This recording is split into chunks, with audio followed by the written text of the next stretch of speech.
Everyone else. Yes. But you do check, so I can say how, but it's new tax, you know, that comes from the big, report happens.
By the university, a once more, did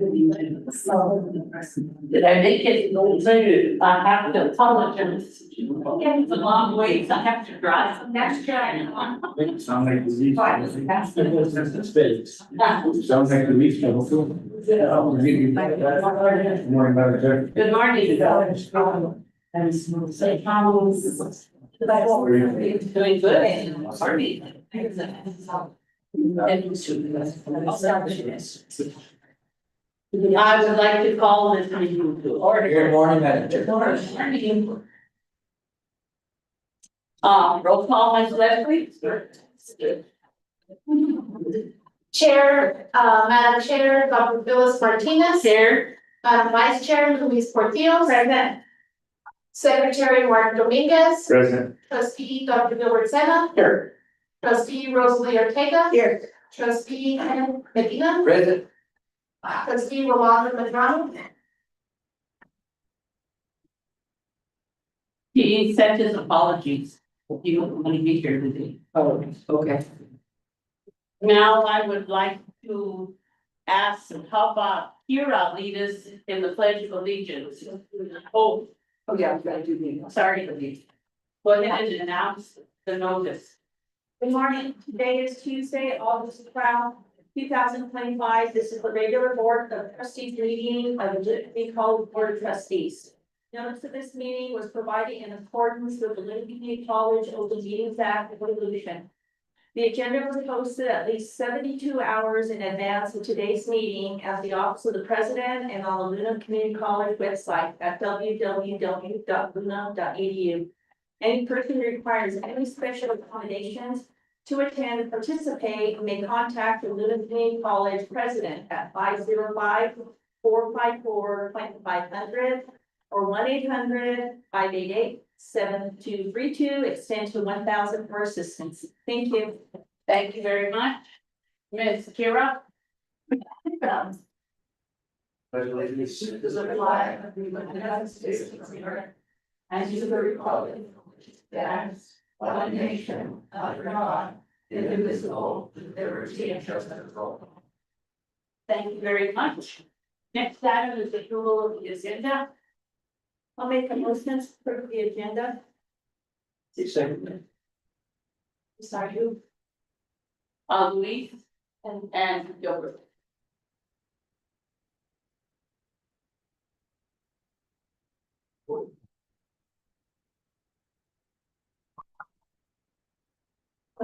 Madam Chair, Dr. Phyllis Martinez. Yes.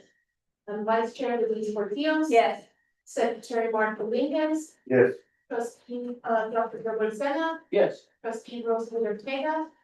I have a question, Madam Chair. What about the 1600? It's not on the agenda.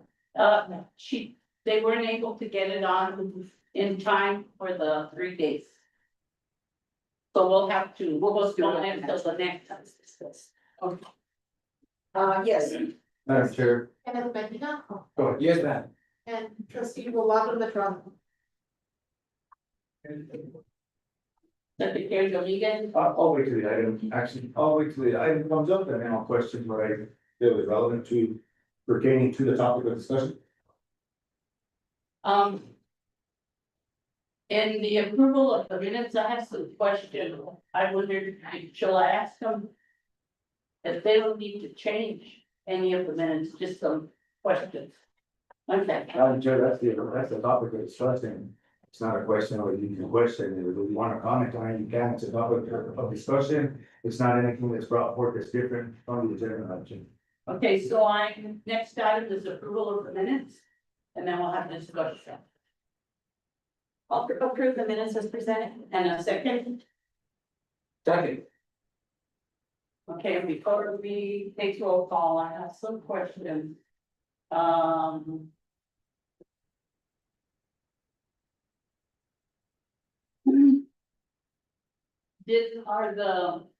the second page, third page. The painting of the rocks. It said will be completed by August 1st.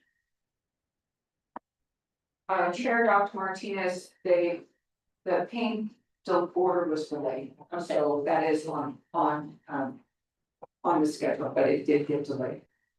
And then on the next page, it says LCC homecoming. Do you have any information on when, what's gonna be live or anything? Madam Chair, Dr. Martinez, yes, it really is just a welcome back, homecoming event. Is there a date in that? No, It is October. I think the third week of October, nineteenth my of birthday. October. Oh, it's you, okay, it's a homecoming for your birthday. And it is to welcome back athletes and any former students. It's not a fundraiser, it's just a welcome back. The foundation is planning it, and we are excited that the softball and baseball team are also having a tournament as a fundraiser. But that is separate from the homecoming event, and so I think we moved it to Friday afternoon at 4 o'clock or something they were originally thinking about doing it on the weekend, but we said that we didn't think people would come on the weekend. And then, Madam Chair, before we proceed on that topic of okay, the homecoming Friday. Are the president, leader, are we gonna be having anything for our students, a meet and greet, coffee and donuts, a barbecue or anything to welcome them back? Is there anything in the works? 'Cause I know There, it is on Friday. It's Friday. breakfast burritos. Breakfast, burritos and lunch. We have the orientation on this Friday. I'm sure that was probably gonna be in your report if you guys jumped in on it. It is in the report. It's in my report, Okay. and Dr. Romero's gonna talk about it as well. Perfect. I just wanna make sure that we're doing anything that we can to engage our students and welcome them back. Thank you, Madam Chair. And, the second to the last, the third party testing for CDL.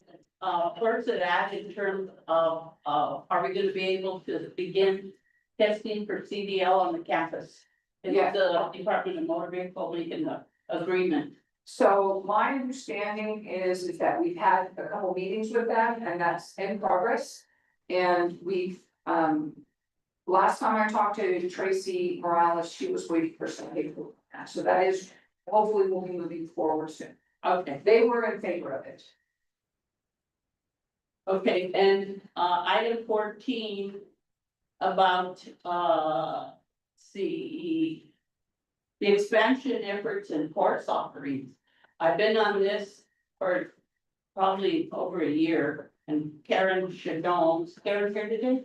No. The water, testing, the people who do the water testing and management of the little areas, and, my friend, my constituent was gonna be here today as part of the comment, but he had another previous engagement, so they said he'll join us in September. So, we have to remember that, like in my community alone, my area, there's probably 9 water, organizations. Every single one of those needs a water tester or water administrator, and I'm sure the county, the city, everybody else needs them, so I wanted to know, why isn't it part of the list? Dr. Martinez, Dr. Martinez, thank you for bringing that to my attention. I have spoken with CTE Director Karen Torres.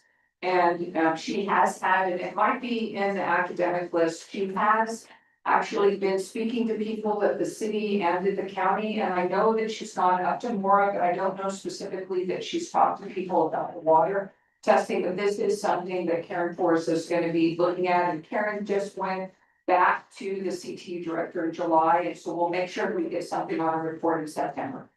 Okay, so it'll become part of Dr. Romero's.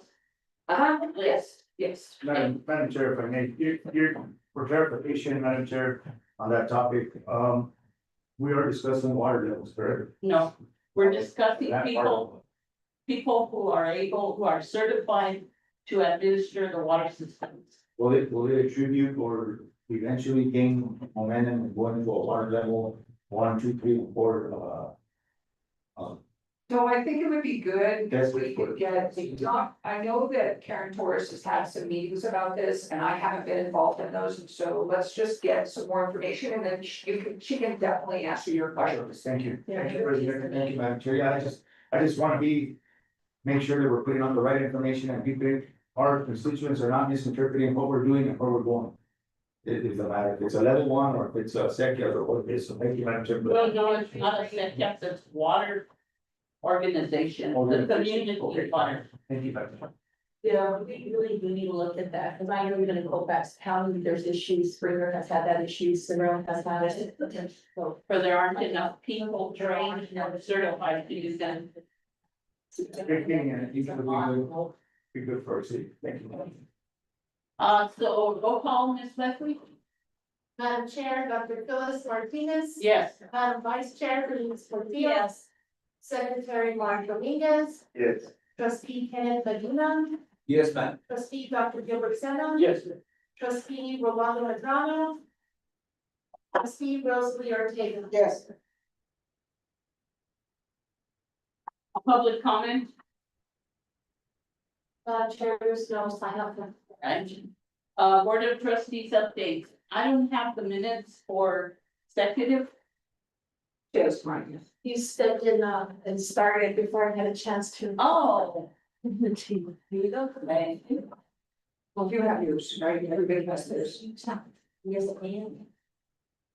Okay, briefly, we held a meeting on Tuesday, August the sixth at 10 o'clock.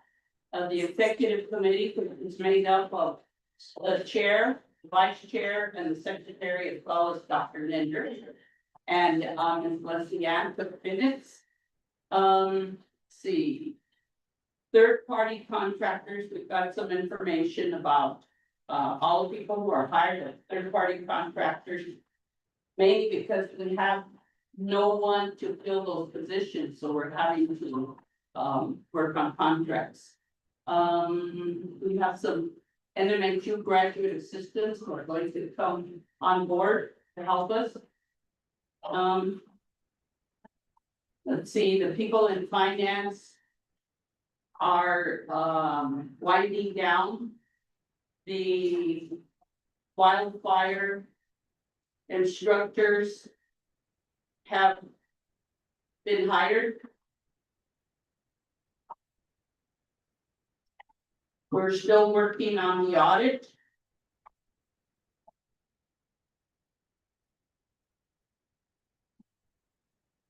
We got a determination of the cost of the search for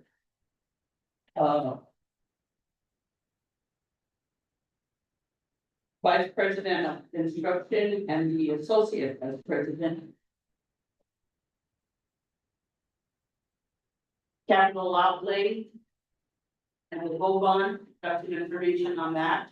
The HLC focus visit, and we have some information for Sierra Fernandez is working with the group of people to develop that to make sure that all the timelines are met.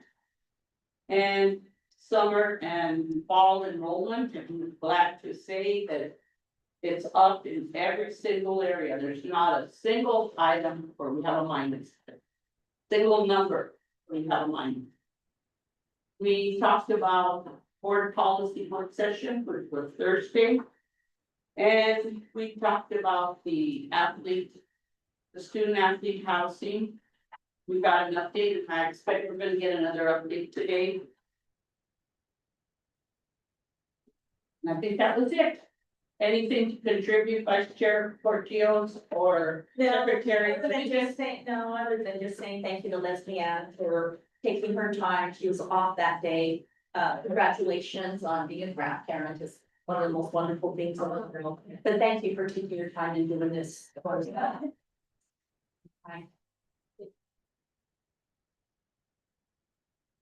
Okay, the next item will be the board audit and finance committee. Thank you, Madam Chair and colleagues, if I may. On August 6th, 2025, we had myself, President Dr. Phyllis Martinez, our board chair, Trustee Kenneth Medina, Dr. Carol Linder / President, Dr. Gerald Shields, Rosalie Cruz, and Jessica Garcia. And first and foremost, before I get started, I'd like to extend my gratitude and appreciation to Ms. Rosalie and to Ms. Jessica and Cherise and Dr. Shields as well. Last but not least, for the extensive work that you guys have been doing. I thank you. There's been some things that have come into play and you guys have handled it very well, and I thank you for that. And keeping this board informed, and what we've been asking, we've been pretty much getting, maybe not in full, but it's a relative dose, so I'm grateful for that. I'm gonna carry on with our report. Dr. Shields informed us about the upcoming meetings with the bank, providing the required signature sheet. Been authorized, we're waiting for the minutes to proceed with that. Meetings have been scheduled with the Southwest Capital Bank, the first bank to explore potential options on monetaries of higher interest rates. I don't want to take too much from your thunder, Dr. Shields, when you give your report, so I'll just touch on that briefly. A question was asked by myself, the erroneous checks that were sent out and the recovery effort of 60,000. I did state that at the end of the day, that we'll just take that as a loss. I feel that we owe that to our constituents and people, and some was recovered, not all. I hate to correct you, but I'm going to ask the question. Continue. Never teach you in the house. Oh, I'm sorry, it's a check. Thank you, Madam Chair. I thought I had asked you, but okay, we'll get to the Madam Chair, ladies first, correct? So that's what that. Balances of July 1st, it was 7 million in our account, is broken up between 3 accounts, general payroll and account activity of the account student service. Receivables, we have 1.3 outstanding, and net of 1.2. Am I wrong on that, Dr. Shields? You're correct, sir. Thank you, sir. Restricted money, the boards are going to be monthly meetings with Hank Blackwell, Dr. Thompson, and the staff, Sharice, and Dr. Shields to discuss all grants to stay updated and current. As that's ongoing. FY 24 audit was a screenshot, departmental checklist.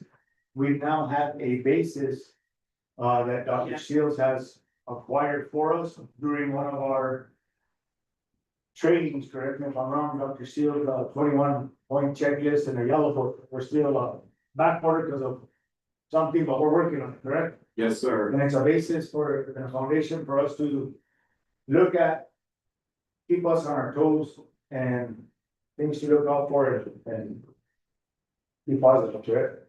That's correct. We also had a AV PSS and VPISS interview expense that we requested as a committee. On an action item, travel policy addendum. Clarifying rules for rental car and photo site visitors, HEB financial fiscal quarterly report.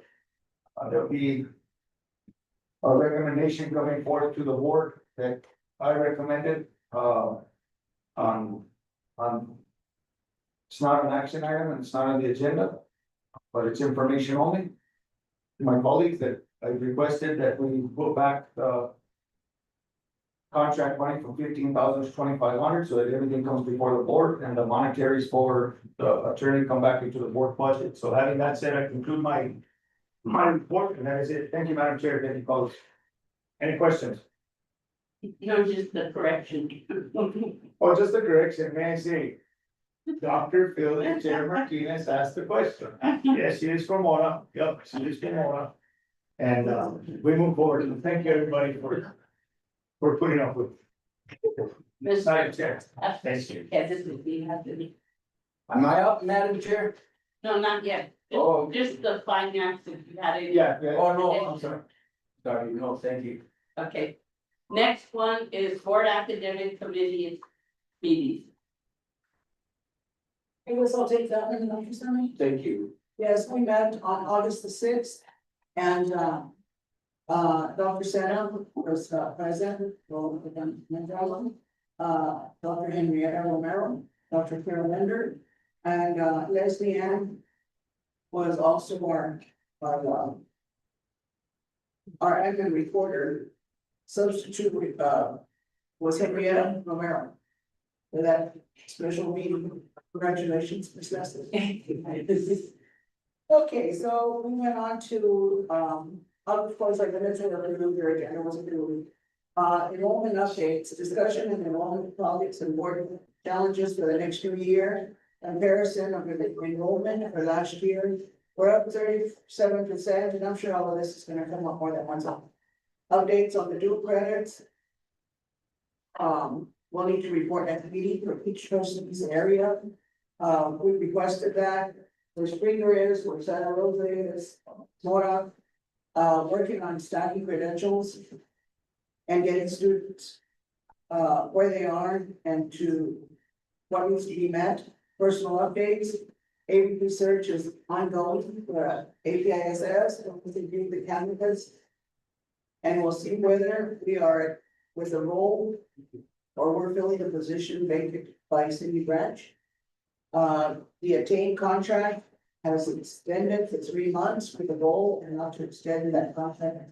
With the rest of the year for a week from the 18th of August. And APP is finalizing the DOA from Luna. Hired VIHS and financial aid director. Remotely, but we'll have staffing. Dr. Chris Bell resigned from STEM, humanities director, and will be transition to humanities FT instructor.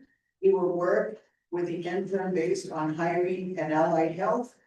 Have some adjunct hires for allied health, STEM humanities, Vanessa Flores. Took a job with New Mexico Highlands University.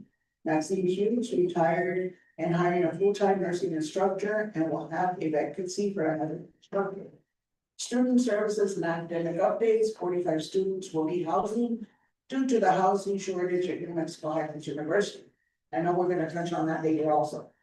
So recovered agreement from attorney on negotiate a lower rate with the Super 8. Again, this is in reference to the students. Timing of the notice for New Mexico Highlands University was just a short notice. And we have filled the IPRA request to determine and timing with a decision was made. We also need to consider long-term plans for the housing of the Luna students in the future. We can work through the loan process with DFA if this is the direction that we need to move in. Let's get down to capital outlay hearings. We need to look at the outline and on the ground enrollment to allow us to have a better area to account for and instruction. And will allow us to better move forward with capital outlay. We also need to work on using all of the capital outlay funds with GO bonds money. We need to consider where we extend our site offerings in the areas that are needed with us meeting the needs of the workforce. We need to consider a partnership with other groups, public and private, to possibly New Mexico United. This was brought up in hopes of getting some sponsorship from the United Soccer Team out of Albany.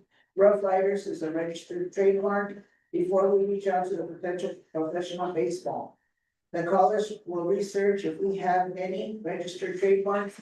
I think we have an answer on that one. We were making sure that we can use the Rough Rider, that it's not issued out as a trademark to another team somewhere. The consensus of the committee is the students' housing situation is a high priority for us to address at this time. We adjourned at 1 p.m. No, it was 1 p.m. It was later. Our next meeting is September 2nd at 1 p.m. That's it. I have a question. It says discussion on enrollment challenge and board challenge. What is that? Where is it? It's item B number 1, item 4, letter A. Okay.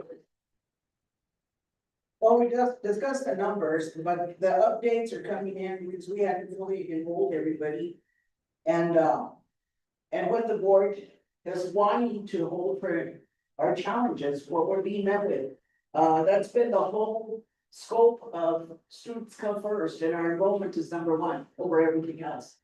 I thought maybe it was a challenge that you were issuing to board members to bring in students. That shouldn't be a challenge. That's ongoing and that's everybody's job here. Yeah. Not just here, but everybody out there.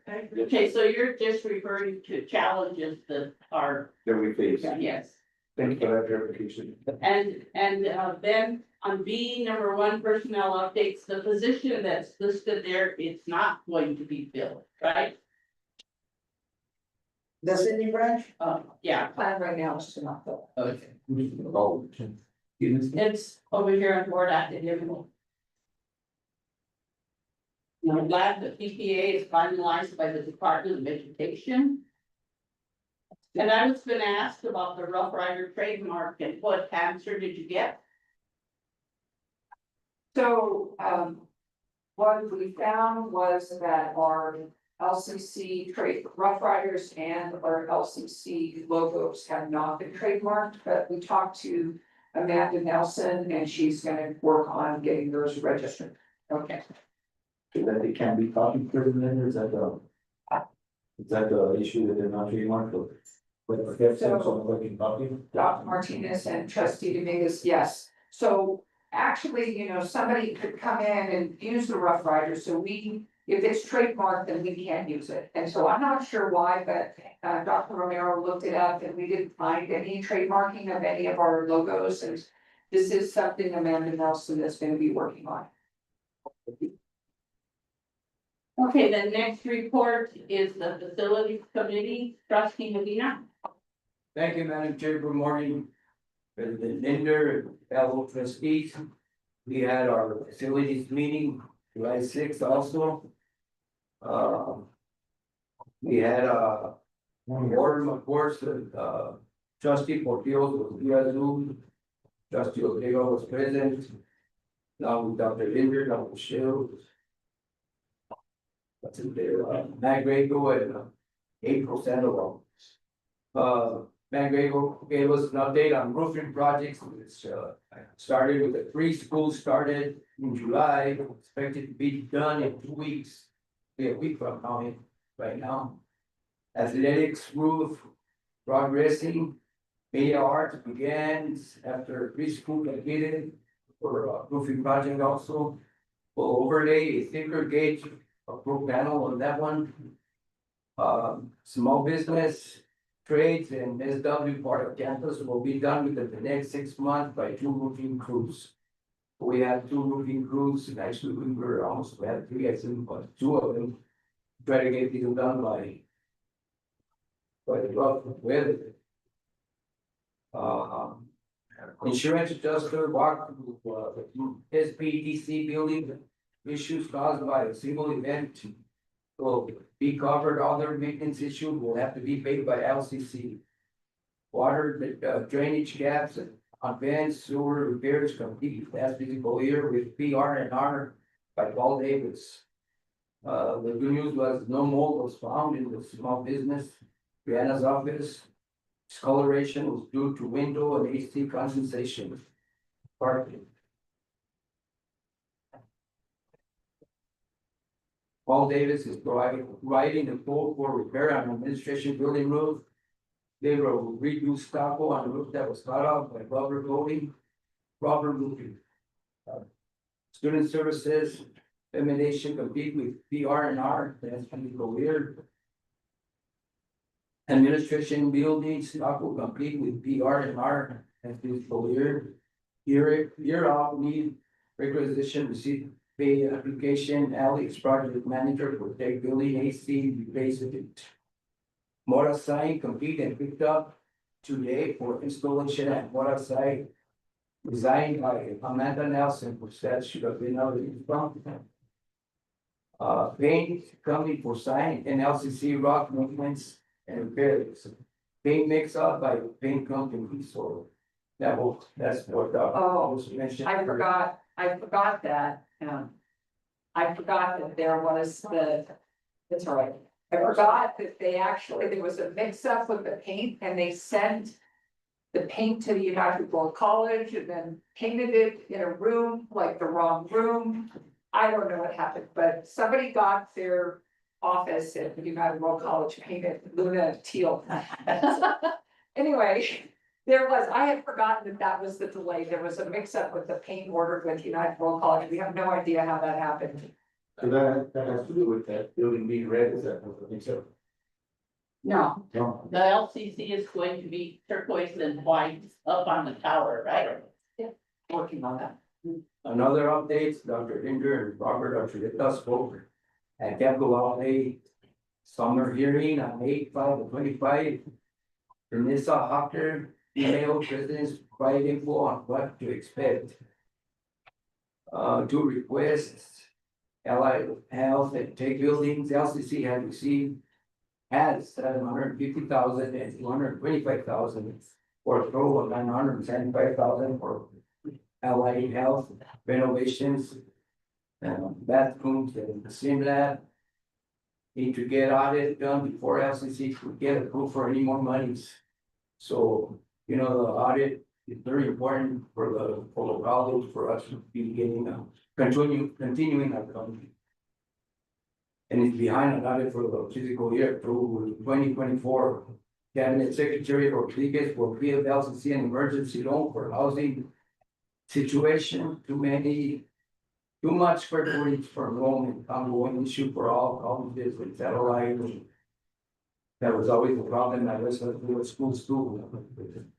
Many buildings, that keeps everybody from getting more money.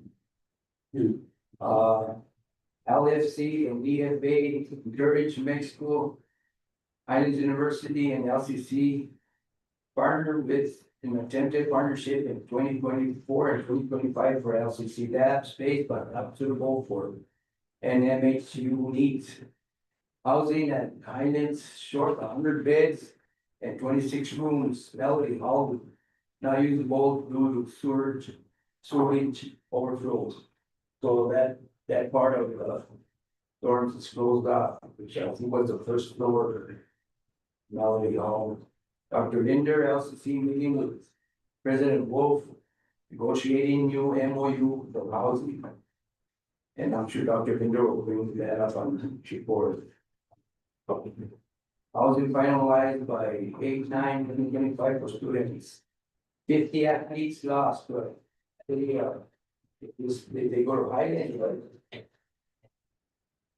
The students are at Super 8. Oh, okay.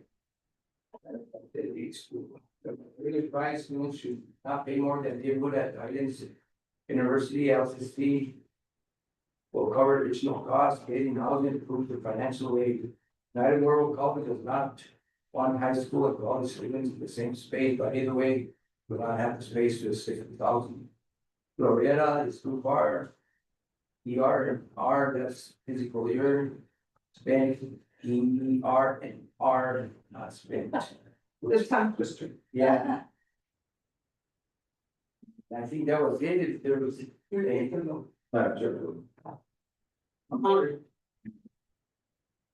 Any more questions? I have a question, trustee Adams. We have another page. For video. How long will that be?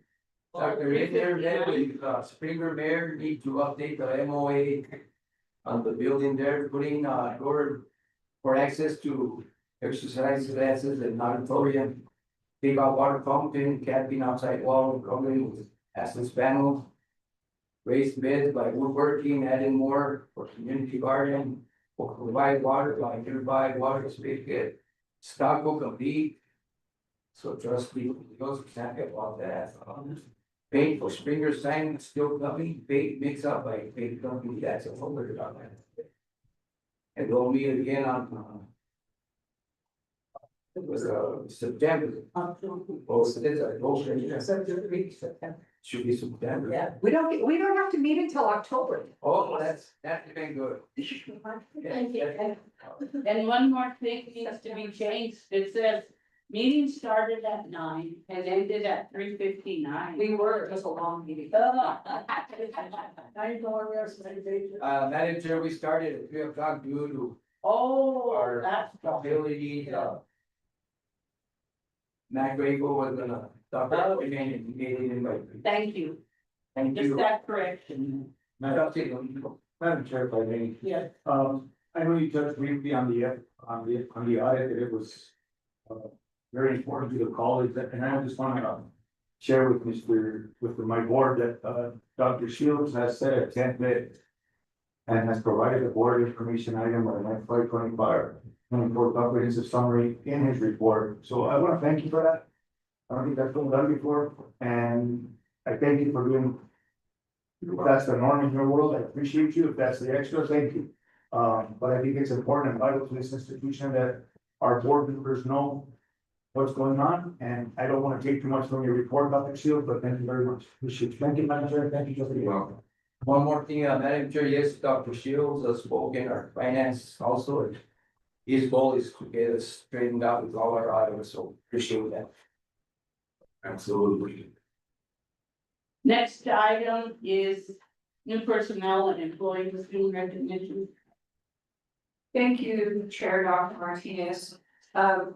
You have the new personnel and employee and student recognition before you, and we have a few people that are here today that I want to recognize. We do have our new human resources director, Christy Safranek, and she's here. Can you stand up, Christy? She's here. Actually here this week looking for housing, but had a little bit extra time, and so she's attending in service week, and I texted her this morning to come on, and so she started on part-time and is looking for housing, and hopefully will be on the ground by the end of the month. And thank you, Christy, for being here. We also have two nursing faculty that are here, Maggie Rivera and Angela Ortiz. Okay. And thank you for Thank you. being here. And Angela, I said to Angela this morning, I said, okay, welcome to Luna, and she says, I graduated from here 31 years ago. Oh, so I'm very excited. I don't know if you want to say anything, Valerie, you want to say a word? That's okay. I'm very Valerie Montoya, I hope everybody has met before. Valerie Montoya is our new interim director. Thank you, Valerie. Shall we begin over? There's a few of them here, they're both. She's also in the graduate. Wow, great, awesome, great. 21 years. It's 21 years ago, okay. The office staff right here is all women graduates, so I'm so proud of them, and I'm so happy to have them on board. So welcome. And So Valerie's the new director. Valerie? Did you say? Yes, Yeah. yes. also the graduates. Congratulations, Graduate. congratulations, Valerie, and thank you. Thank you. Valerie completed her master's of science in nursing and family and practice nursing. I'll get it wrong every time. My master's of science nursing with my primary practitioner. Nurse practice, family nurse practitioner. So she finished that master's this May and finished her first year right at Luna and has been working really closely with Maxine Hughes, and Maxine will be coming back on a part-time basis once she gets approved for her retirement to help out. 90 days. You don't have to wait 90 days if you're looking back. Oh, nice. So thank you so much for being here and welcome, and they've already had their nursing orientation and they've already been at work, and we did get all the nursing students registered for the fall. So we did. Yes, We had our camp and I've already finished that, so we're ready to go. thank you so much, thank you for Okay. being here. And actually, at least two members of the board. Rosalie, did you graduate from Luna? I got 3 licenses here. And Luis and myself, so three of us. I was the best one because I did working. I was the best looking one. So, and Dr. Sena, graduated from Luna, but you worked here. I know you. Okay, so did you 1918? Oh, yeah. And I so got now, certificate and computer. right, so now we just have to work on him. I don't need no word from a red sunset and four. No, he gets picked. Okay. So, okay, let me just go ahead and continue. We also do have Victoria Garcia Montoya that's going to be an administrative assistant too in our College and Career Readiness Institute. Craig Bellows, I had announced last semester, he's our interim director, I think the last meeting, he's our interim director for October after Lisa Benson retired. We do have Ryan Acosto Hayes, he's hired through Chess, and he reports to Dr. Romero. He's going to be our financial aid director, but he is 75% with Luna and 25% with Chess. But we're happy to have him, and we're working really hard to try to fill the other on the ground positions. Dr. Henrietta Romero, I think there's a little bit of a typo. I think I was trying to fix this table, but I apparently didn't fix it. Dr. Henrietta Romero's contract started yesterday.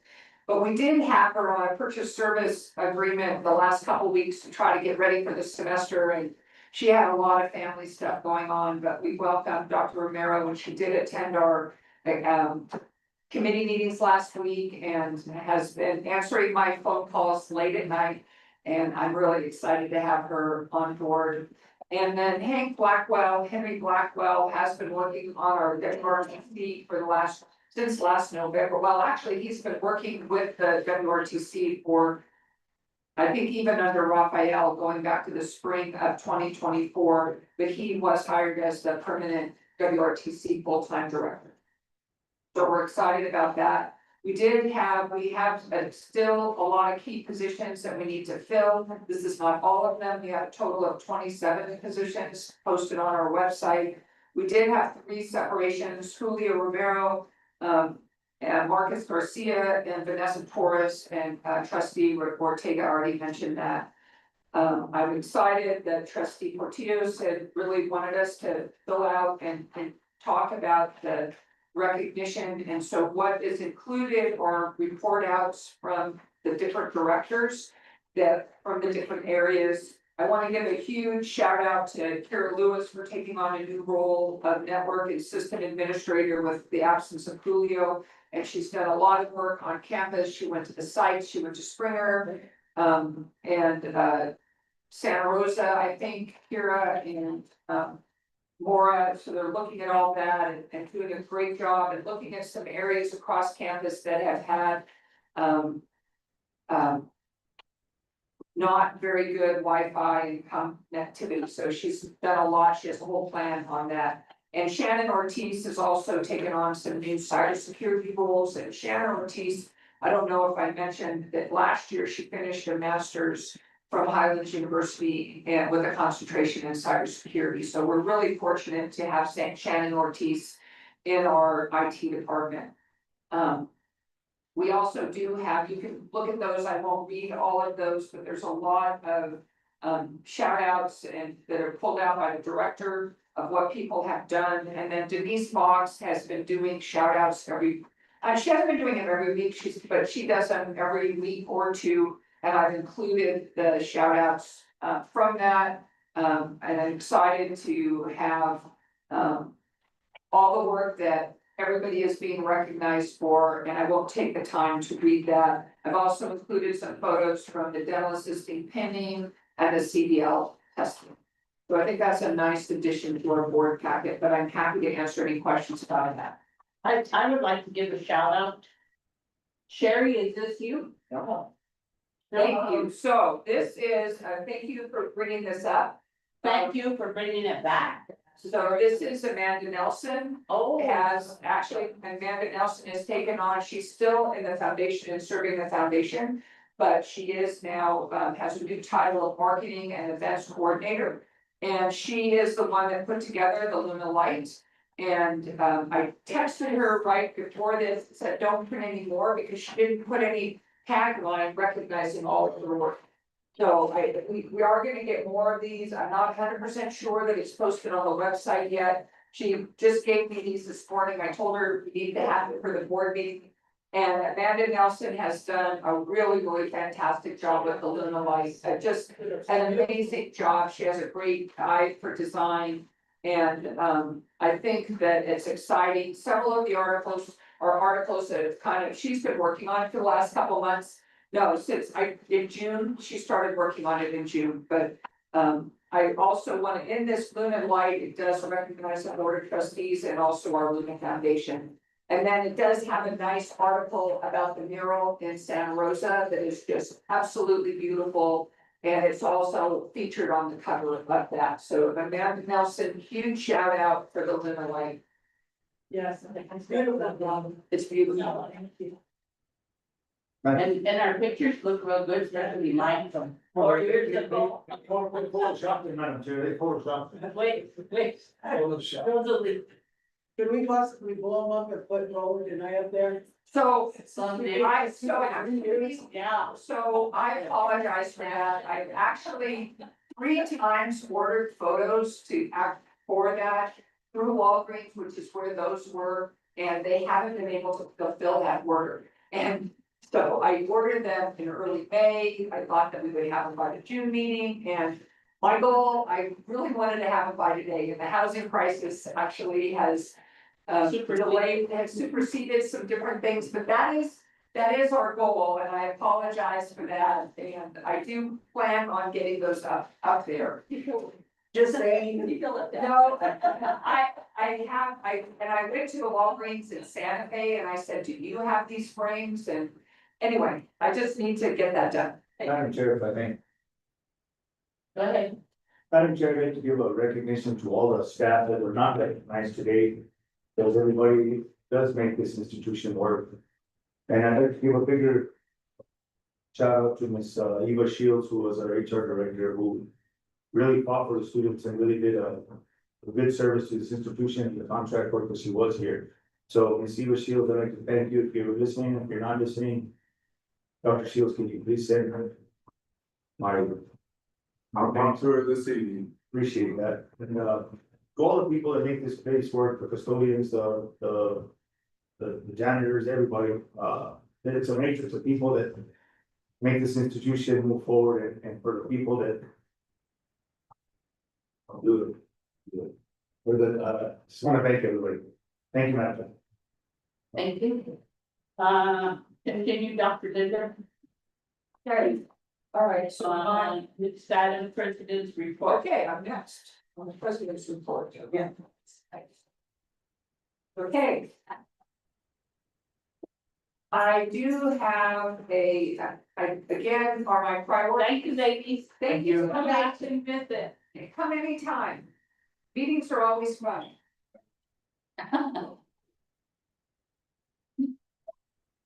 I do want to just start with a little bit of a enrollment update. The numbers that you have are from August 4th. And I do have an update from August 10th. And our head count last week was, on August 4th was 296. And our head count on August 10th was 447. Oh, my God. And the biggest difference between that is that we did get 50 dual credit students that were enrolled, and so shout out to Alejandro and Tina and Stacy and Emily that have been working on dual credit and Dr. Romero's team, as well as we did get the nursing students registered, 50 nursing students. So that's exciting. 50. 50. 50.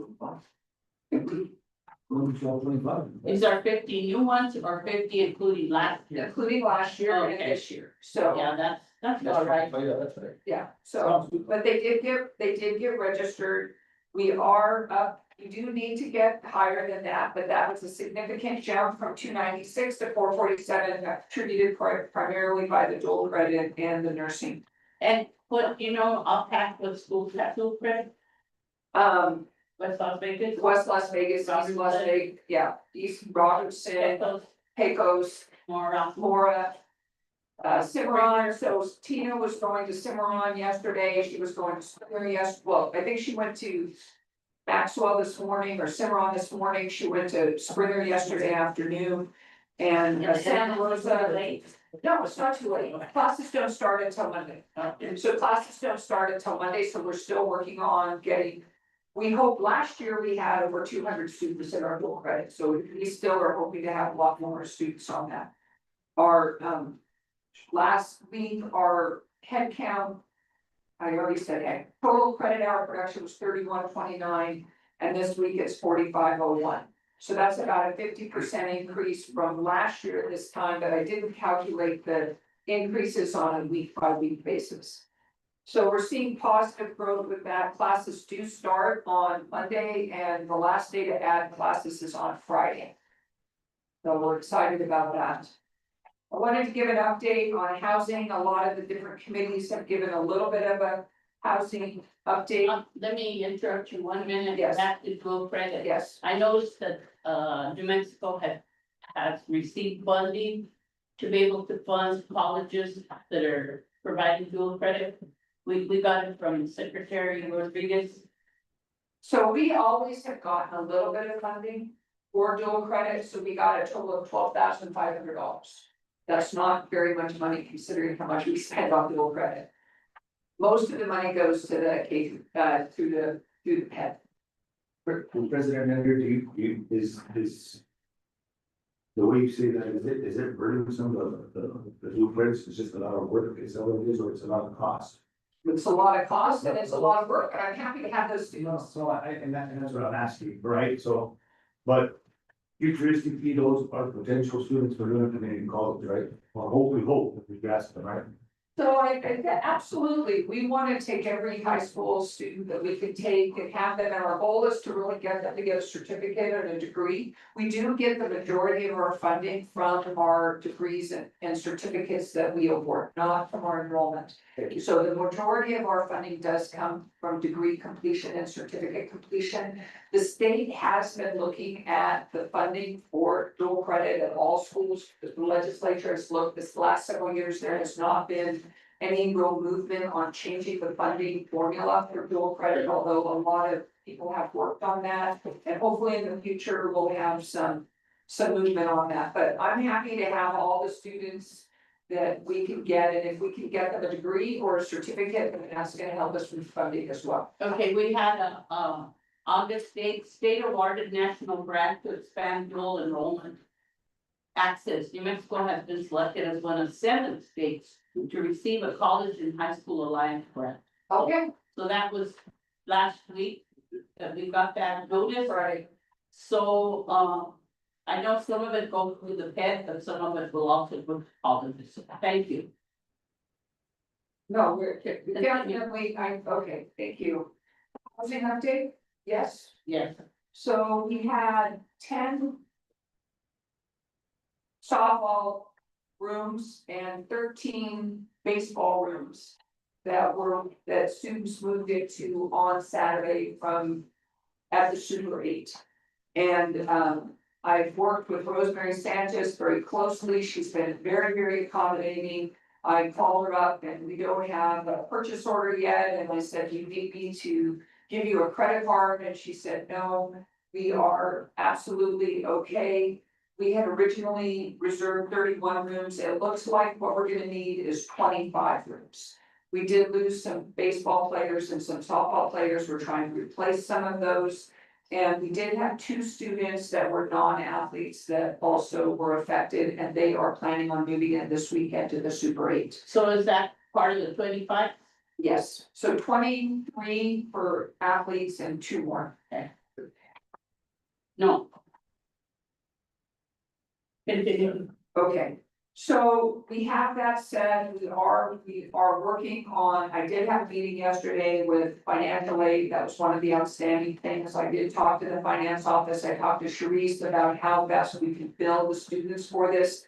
And make sure that their financial aid pays for that. Financial aid's recommendation was that we actually put the entire cost of the room on the student's bill, and then we give a waiver for the amount that Luna's gonna cover. So we need to work on that. We have a good idea for the cost of the housing. It is gonna cost about double more than what the students will get. So we need to look at those costs, and we're figuring out the meal costs. So we haven't figured out all the meal costs, but we are also committed on the meals. This week, the athletes, typically athletic department covers meals for this week because they wouldn't be on the meal plan until next week anyway. So the athletic department is covering all meals, and we've got to have a plan by Monday. At the start of the semester of what we're doing for dinners going forward, and making sure that we have food for all of the athletes. We are expanding our lunches, our Luna Eat program, so that all students can take advantage of food in the cafeteria 5 days a week, but we need to make sure that we cover for the students that are living in the Super 8. I did see 4 or 5 baseball players yesterday at the cashiers getting their IDs, and I asked them how the rooms were and how it was, and they said it was great. They were really, really thankful. They said the rooms were really nice, and they were very, very appreciative of all the work that we're doing. So I have one question. It says, being able to bring electronics to hotel rooms.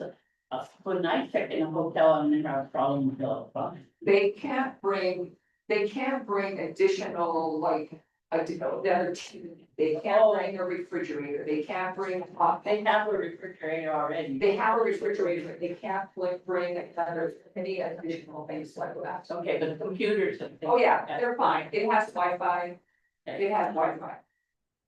And so you said it's gonna cost twice as much, so the Yes. kids are only gonna pay, but initially what they were gonna pay. The kids are, And then we cover the rest, we need to cover the rest.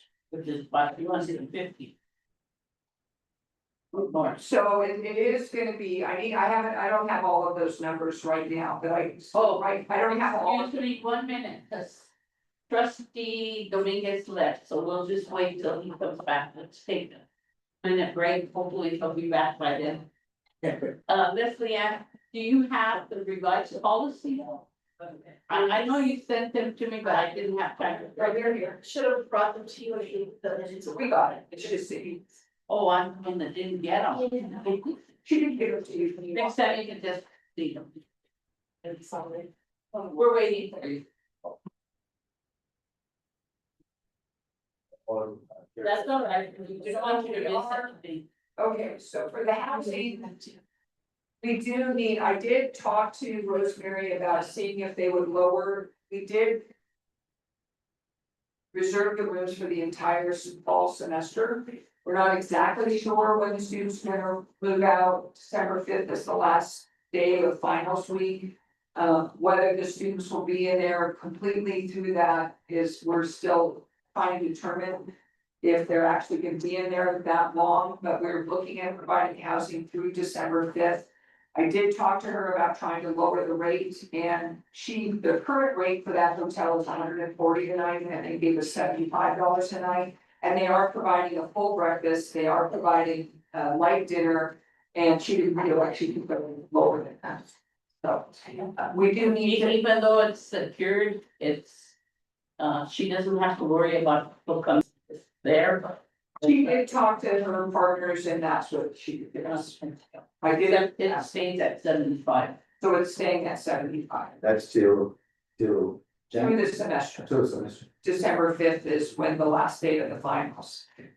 We are looking at a lot of different options and trying to look for long-term housing. I did meet with the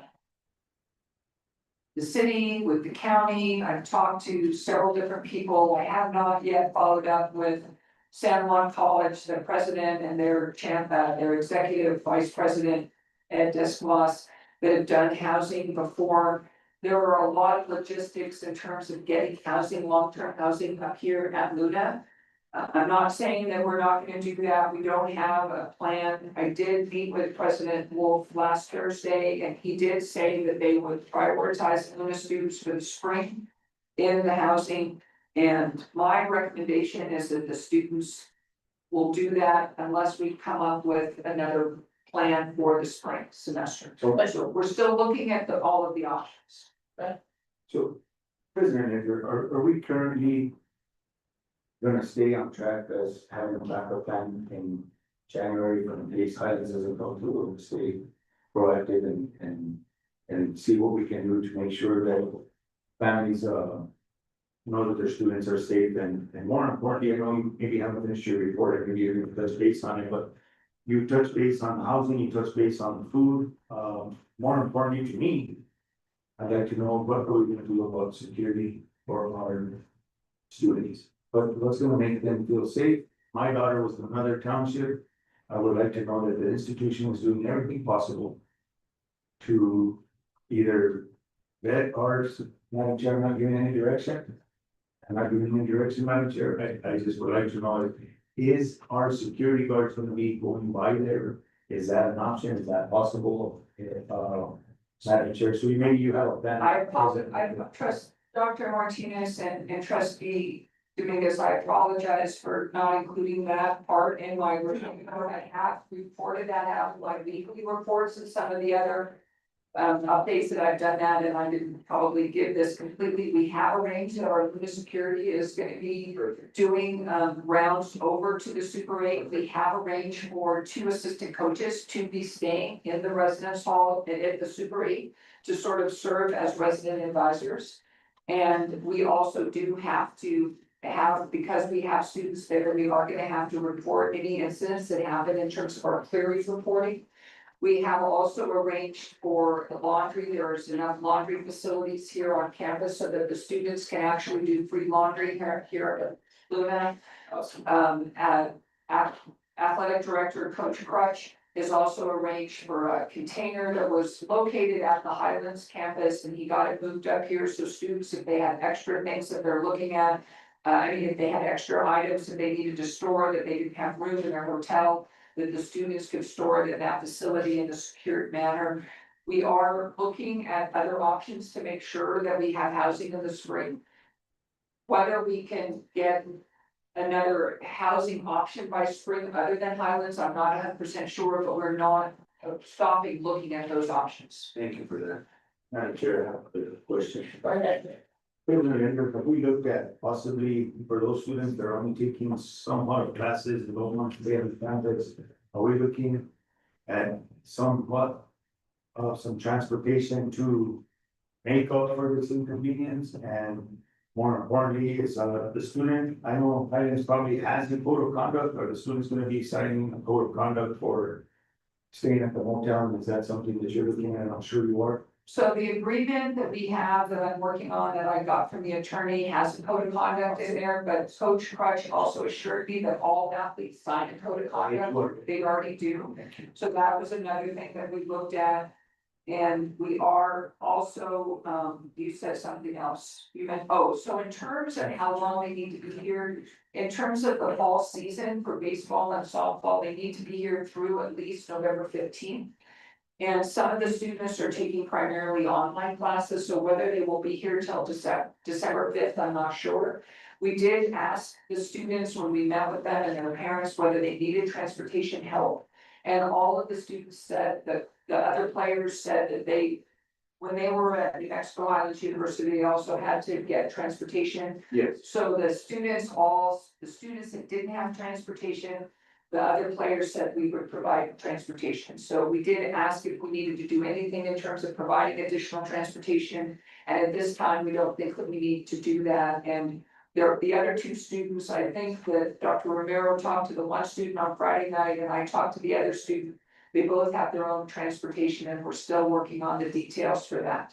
But we will set up a liaison or somebody that if there is a number and somebody needs a ride, we can assist them. Is that a possibility? There's 2 resident assistants. So we have 2 coaches that are gonna be there, so we are trying to make sure that we have that. House dads and house moms. Thank you for that. They're a little bit young, but Yeah, I'm not sure with that. Trustee Ortega? I have a question for Dr. Leonard. The lunches here, are you considering, tying it in with the culinary arts? So Christina Griego has committed to helping out with that meals, and the students that he is gonna have, and I'm not sure how many students there are in culinary arts at this point.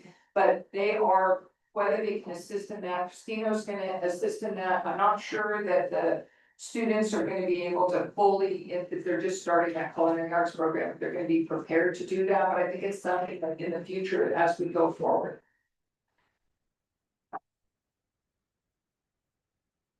Okay, and I have one question. You said Dr. Wolf, committed to, housing in the spring. Can he guarantee with a written document? Because we don't want to be in this situation again, 2 weeks before. I did, when I met with him last Thursday, he did say that he was guaranteeing it, but I don't have it in writing, but I have a meeting with him on August 19th. Okay, be good to get the attorney to draft some kind of a document that would commit, because we don't want to lose any more kids. Madam Chair, I believe that our MOA states that NMHU can house their students first, regardless of contracts and MOAs in place, Madam Chair. I think that Highlands has the responsibility to fulfill their dormitories for highest students, and students are secondary, so I think it's good practice that. President Linder is looking at a backup plan for the next semester, but not. So is that what I got from your explanation, Dr. Linder, you're not gonna send it, you got that, you're gonna keep looking for that, right? We're still looking, yeah, we're definitely still looking at all options. I think that we need to not be 100% dependent on Highlands University.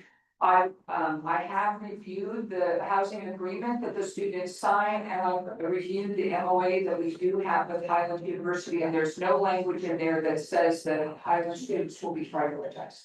There is no language, There's no language. no language.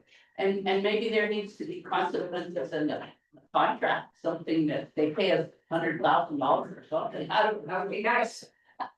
But you can get information from the attorney on exactly what we can do, because I heard through the rumor mill, and this is just a rumor, that they actually have rules, but that's another story.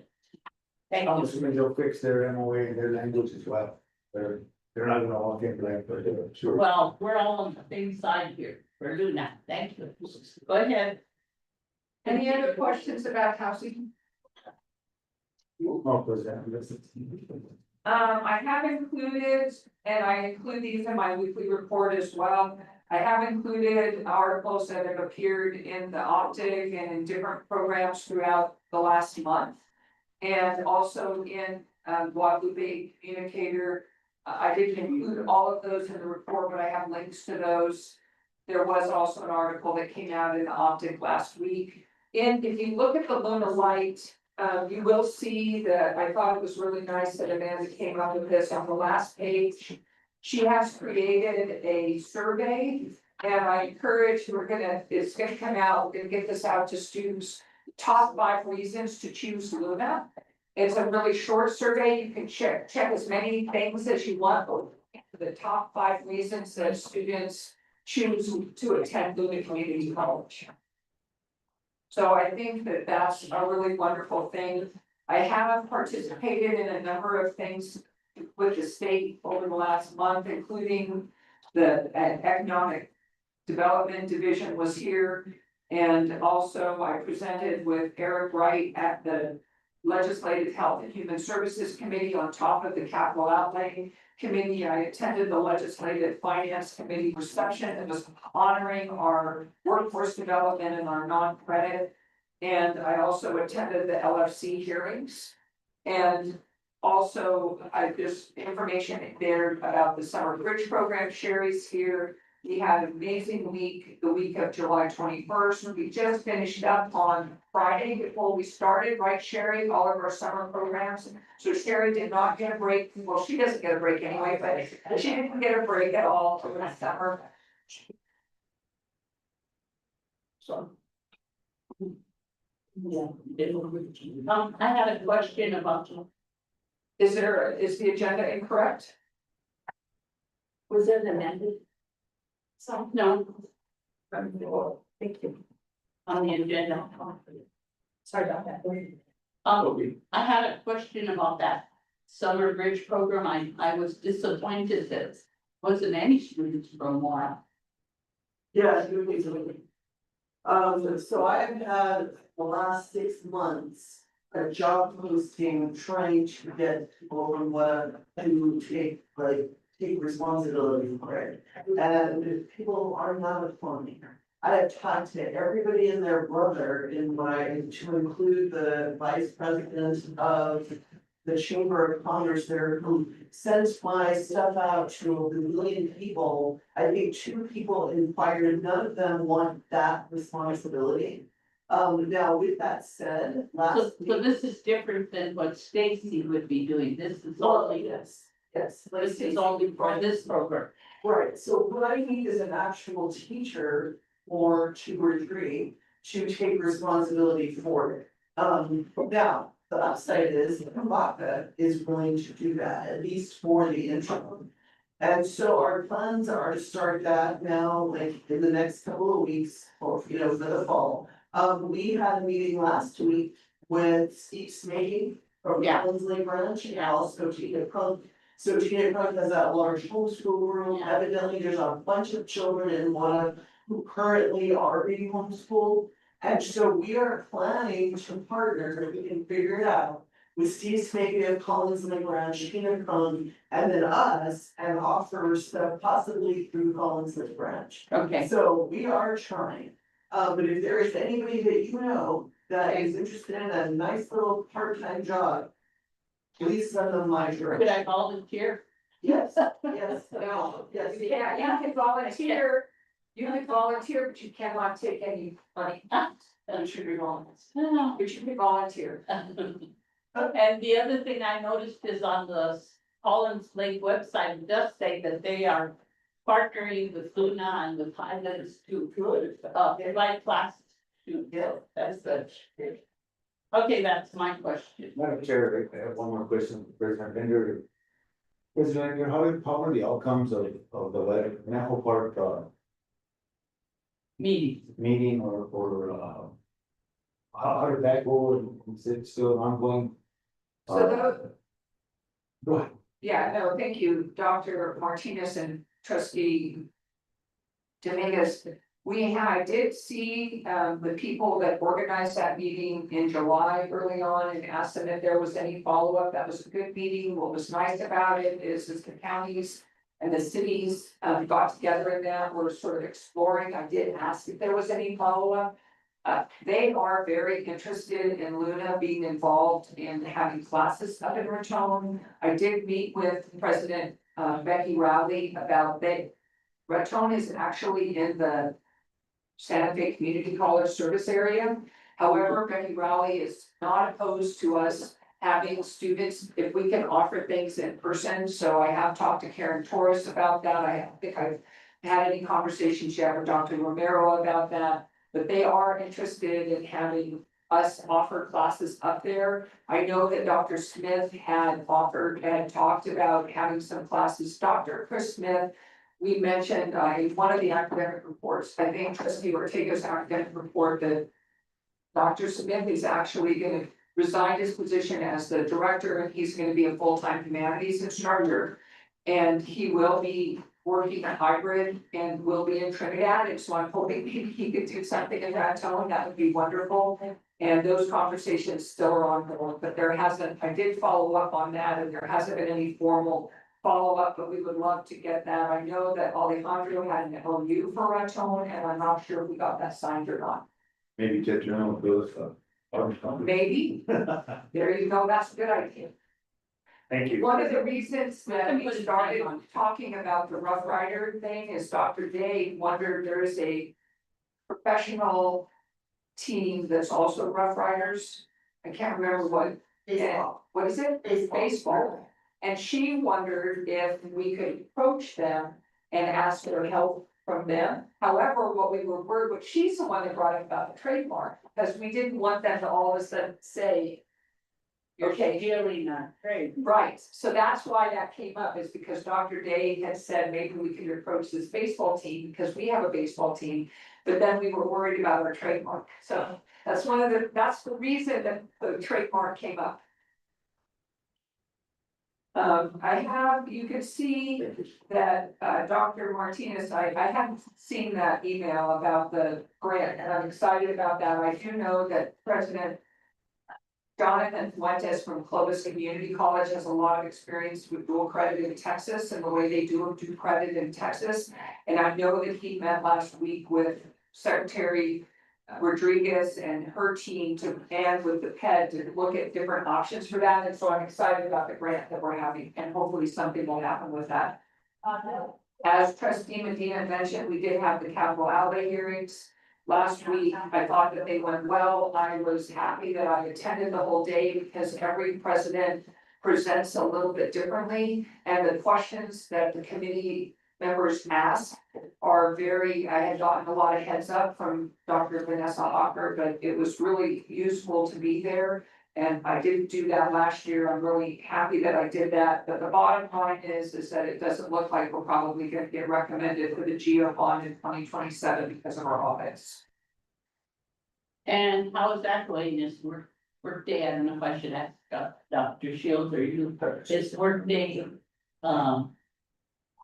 is workday getting giving us help in terms of being able to do the reconciliation of the package. I think that Dr. Shields could answer those questions, but Rosalie and Sharice are working on the reconciliations, and I know that they got some help, they got the year opened. So that we could do those reconciliations, and so we got that posted, and so they are being helpful in that. I did talk to the other presidents about help that they could possibly give in terms of the audit.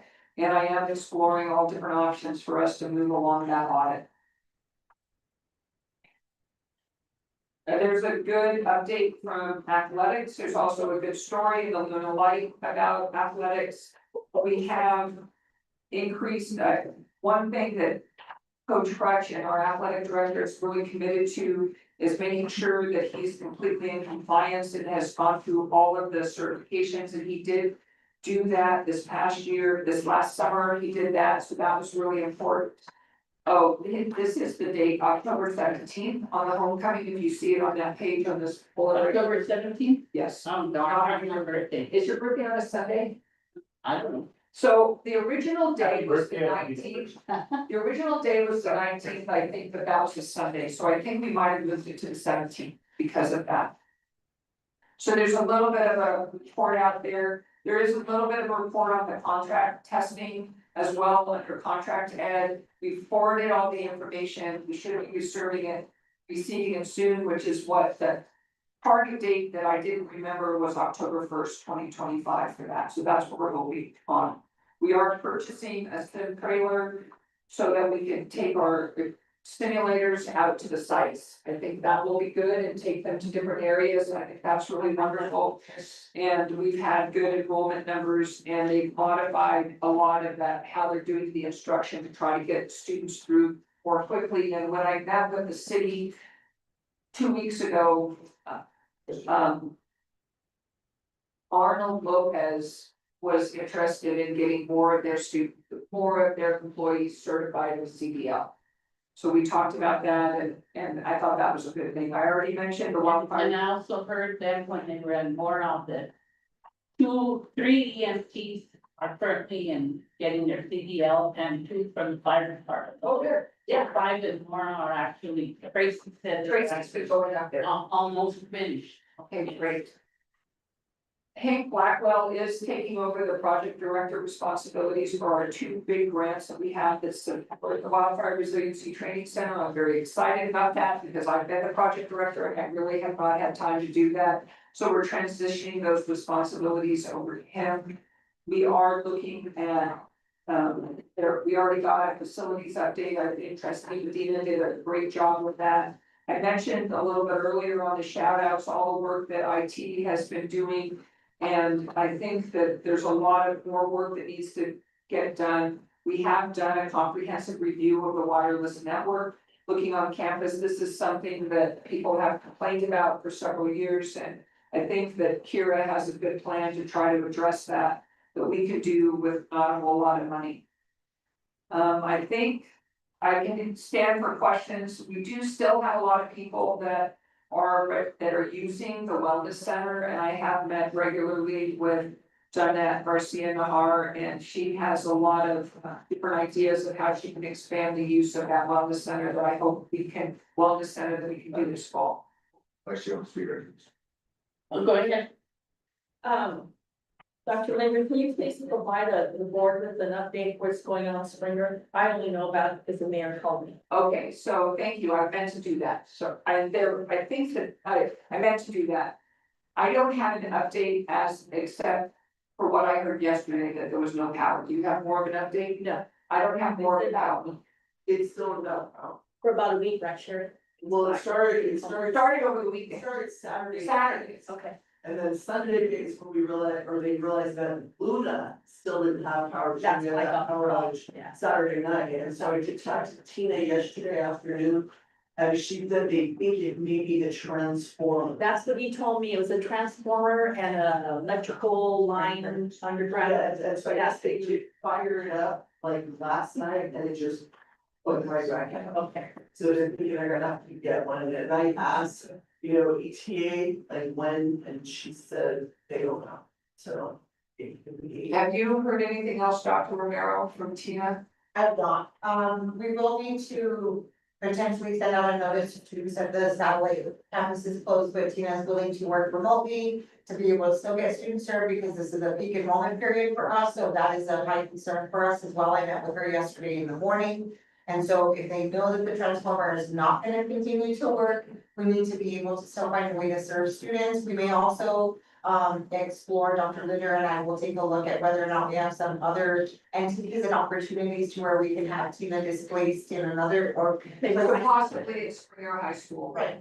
So I think Springer High School. That, but the service to our students Springer is gonna continue, whether it's remotely or face to face, but we'll figure that out in the next couple of days for sure. And we need to make sure that we let anybody using that facility know that.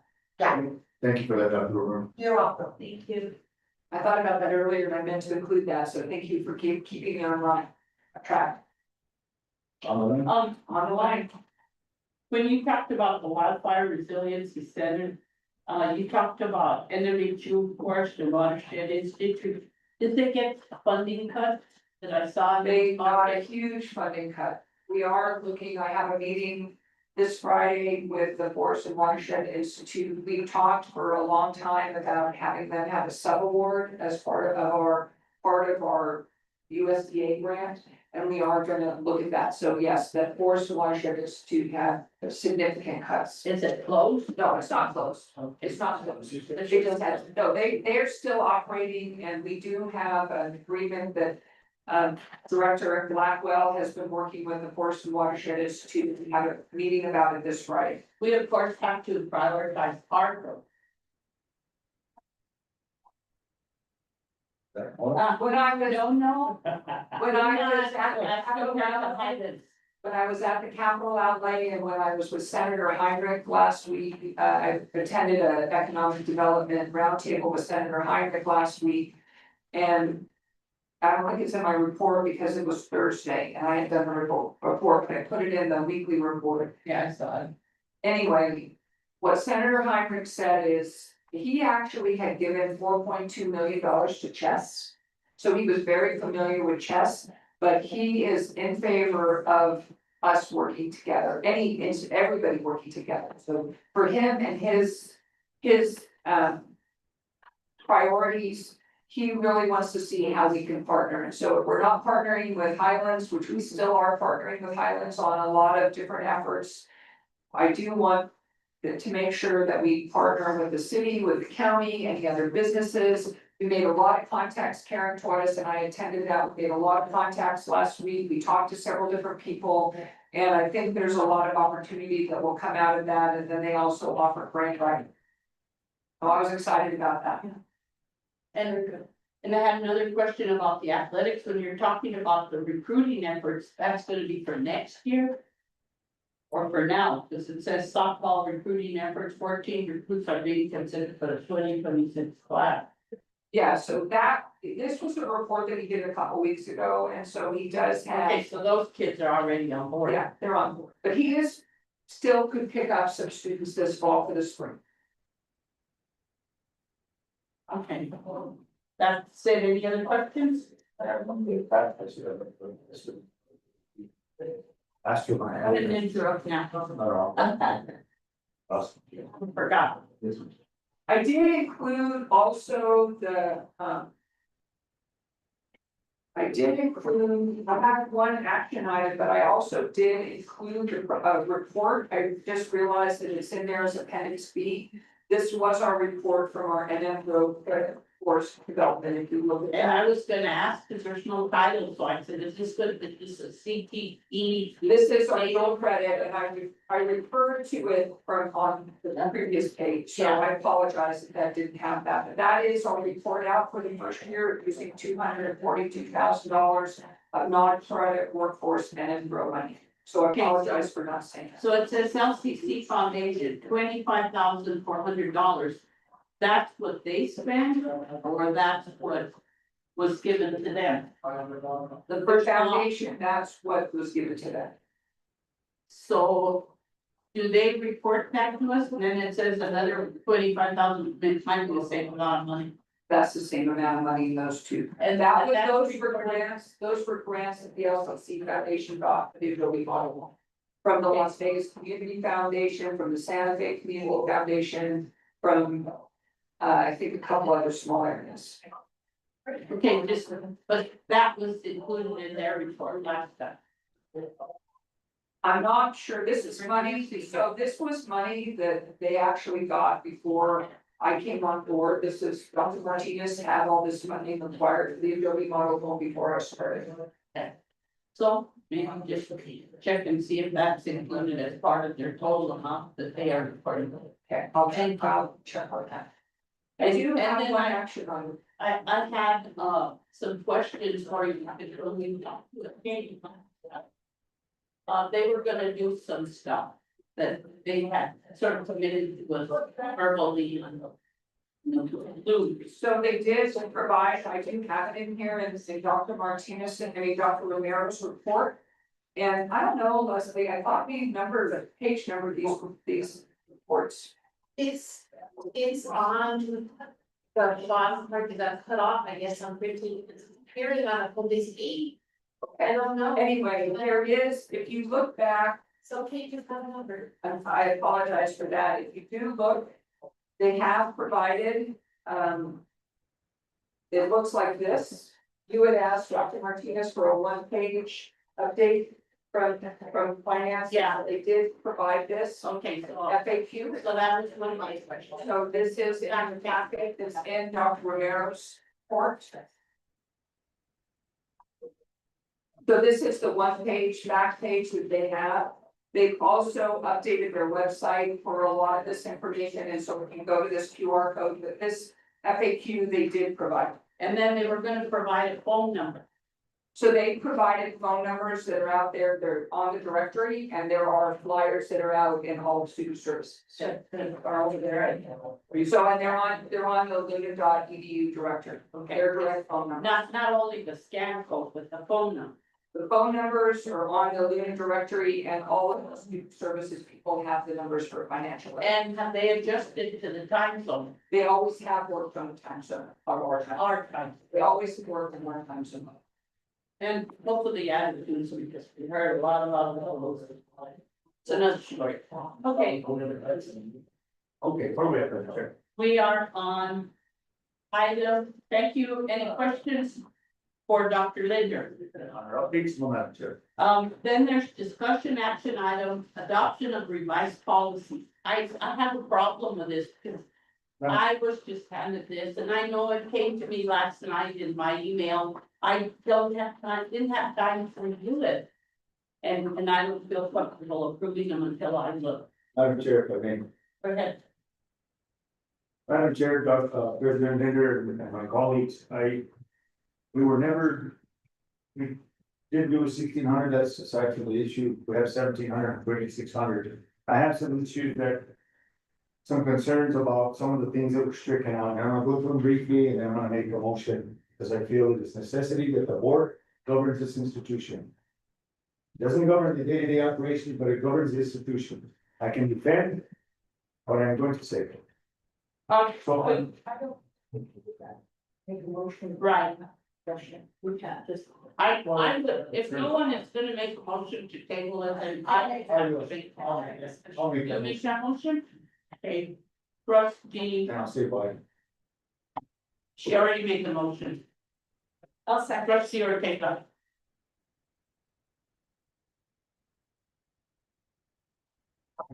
Okay, and discussion. Before we vote.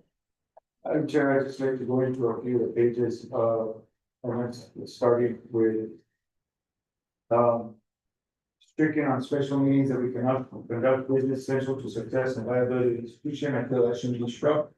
I feel that special meetings, sometimes we have to approve a quarterly report, I'm gonna just keep it short and sweet, so I feel that shouldn't be struck because we should be able to. Provide essential, business for the viability of the institution next. Properly close the meeting.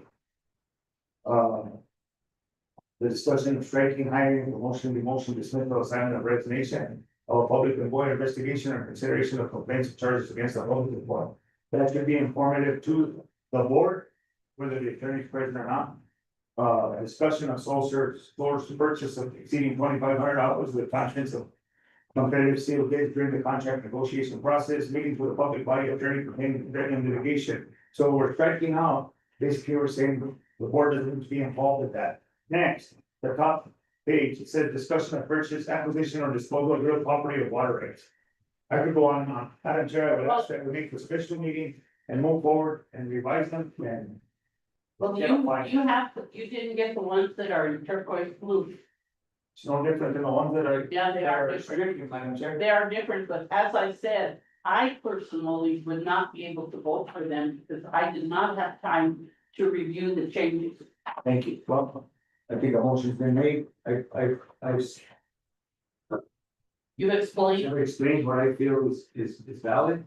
And I feel that maybe my colleagues have some other general revisions of it, and maybe they want to comment on it, and I will allow them to speak whenever they want, and thank you for my time. Madam Chair. I yield think the the floor. fact that we had the meeting on Thursday and then we were trying to get it all submitted to us by Tuesday was making it a little bit difficult, and we put a lot of pressure on Leslie Ann. She has another job to do besides cater to our needs, so. And the attorney was also rushing to get that done. But So I need a vote on a motion to table the policy. Madam Chair, Dr. Phyllis Martinez. Yes. Madam Vice Chair, Luis Portillo. Yes. Secretary Mark Dominguez. yes, Trustee Kenneth Medina. Yes. Trustee Dr. Gilbert Simna. yes, Trustee Rolando Medrano. Trustee Rosalie Ortega. Yes.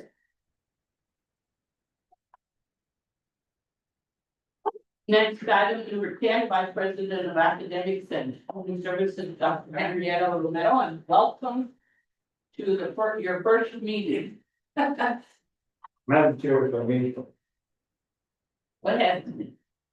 Madam Chair, colleagues, President Bender, first and foremost, I'd like to take this opportunity to thank Mrs. Dr. Henrietta Romero on her PhD and all her accolades that she's accomplished from being president of community college and wanting to come back and give back to this college. So thank you for that very much.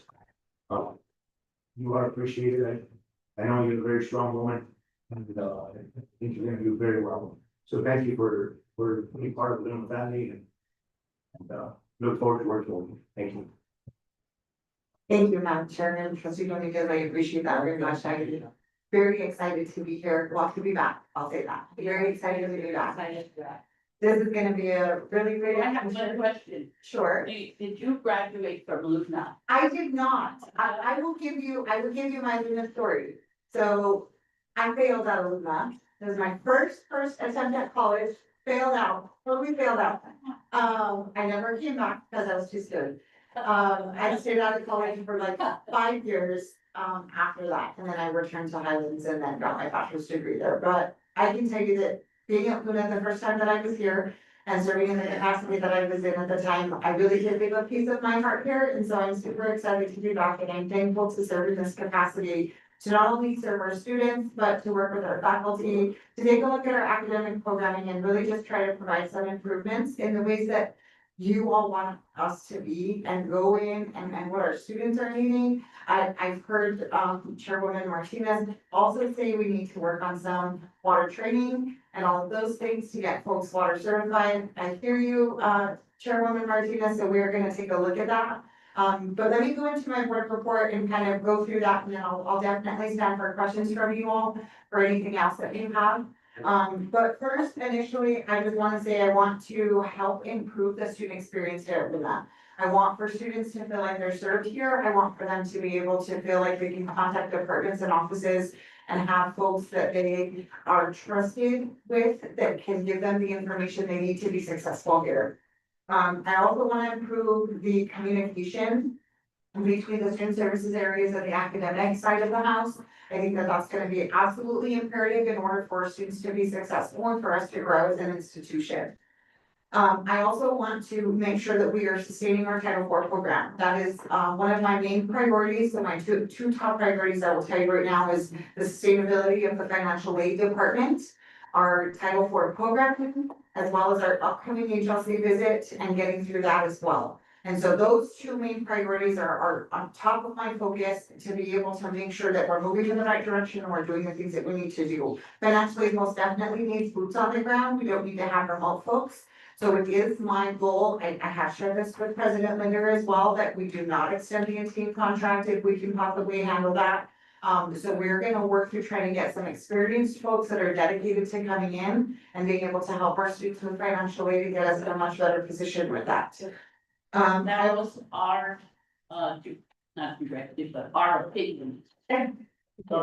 Well, and I, to be quite honest with you, I will say this, I don't necessarily feel like it serves our students in the best way possible if we're working through a consulting firm. I think if we can get some qualified folks that know things about Title IV to be able to help us put the boots on the ground that we need here, then that's gonna be an improved experience for students overall. A high majority of our students at Luna are on financial aid, they depend on financial aid, and so we wanna have people here that are gonna be able to serve them and not have to worry about them contacting somebody remotely. While we appreciate the work that the team partners have worked with us on this far, we really need to have some folks here, and we need to have folks who really are dedicated to the student population and serving our students at Luna. Dr. Romero, if I can interrupt you for one brief moment, if I may, Madam Chair. Yeah. Dr. Romero, weren't you the head liaison for the HLC committee site visit to the degree school working in? Yes, so I served on the HLC committee for show cause as well as for the probation visit prior to my time here, so I served on both of those committees. I worked a variety of different things. I felt like I wasn't a registrar and I was more of a HLC person, but that's okay. We got us where we needed to be, and that was all that mattered at the time. So you're not just ready to qualify, thank you. Thank you. The other thing that I do wanna do, is I also want to make sure that we are expanding the credential offerings to our students. Dr. Linder mentioned a little bit earlier that, you know, a good chunk of our funding from the state of New Mexico comes from our completions, right? And so our students should be leaving here stacked credentials. We don't have policies against the stacking of a credential, which means student can get a certificate and an associate's degree at the same time. So with the programs that we do have those in, we really need to increase that. We need to work through that and make sure that if our associate's degree students are ready to graduate with an associate's degree, they should also be ready to graduate with a certificate. So we need to capitalize on those things, and I look forward to working with the faculty and the academic programs for those types of things in the coming academic year, as well as going forward for us to be able to increase our potential funding that comes from the state for those awards. Can I interrupt you for 2 minutes? Sure, Madam Chair. We'll take a short break. He promises to be back in 8 minutes. I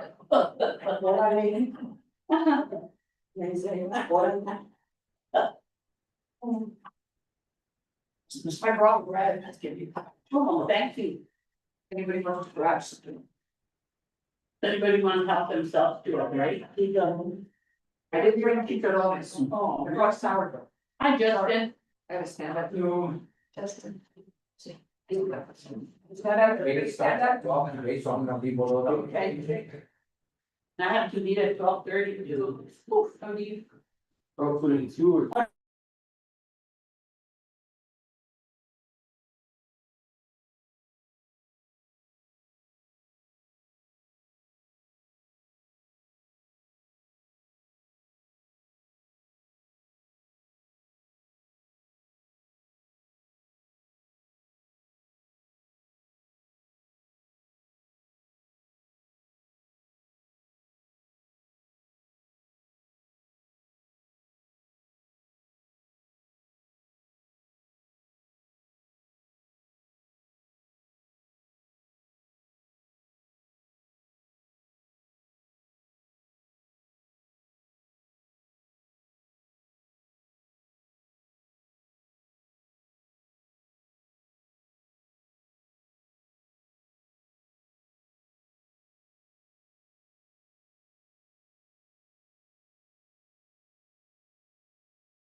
didn't tune in.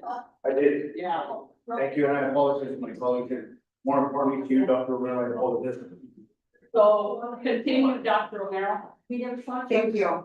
I do want to keep this kind of short, and, you know, let you go through the rest of your agenda that you need It to. will be very long to read it, so. Yes, we're not gonna read that, so you all have my report, so I'll stand for questions, but I do also wanna highlight that this Friday we are anticipating and expecting a very, very lively campus student orientation happening on Friday. So we do have in-service week this week, but we do not have any scheduled meetings for folks on Friday, so we can dedicate all of our time and attention and our service to our students and their parents that are gonna be on campus.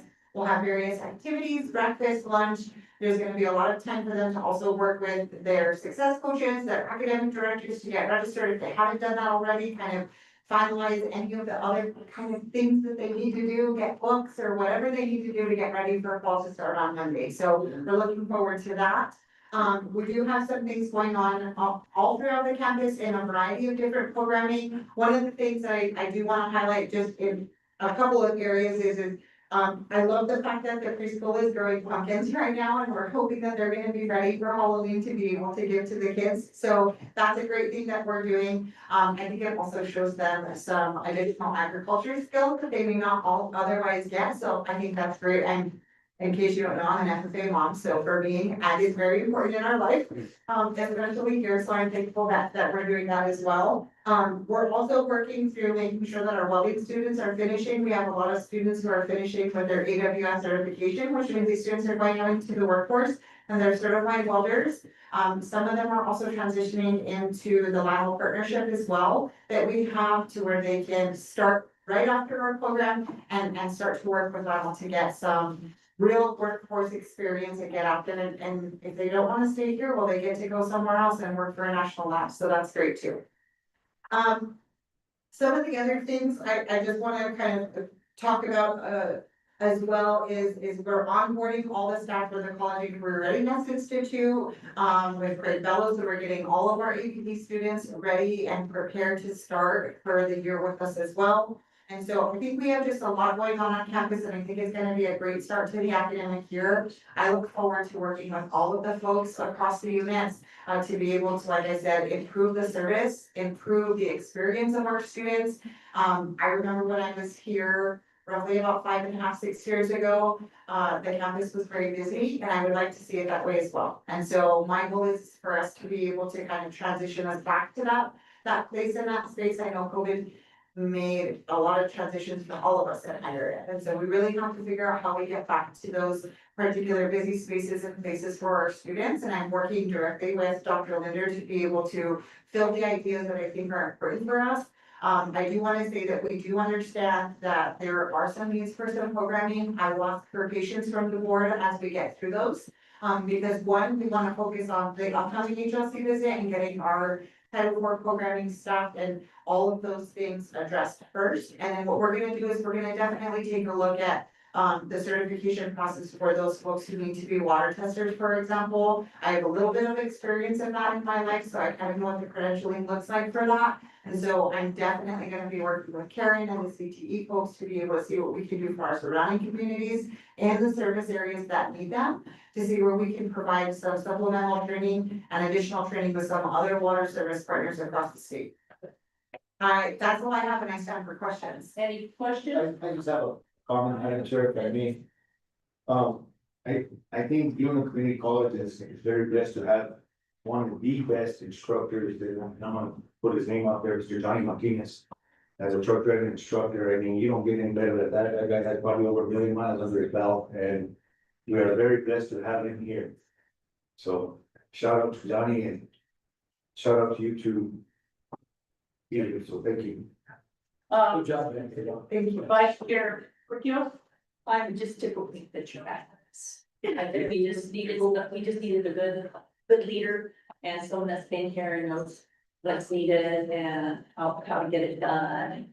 There's no training involved, it's hit the ground with, but I really appreciate that. But what I want to say is thank you for providing the reports for the satellites.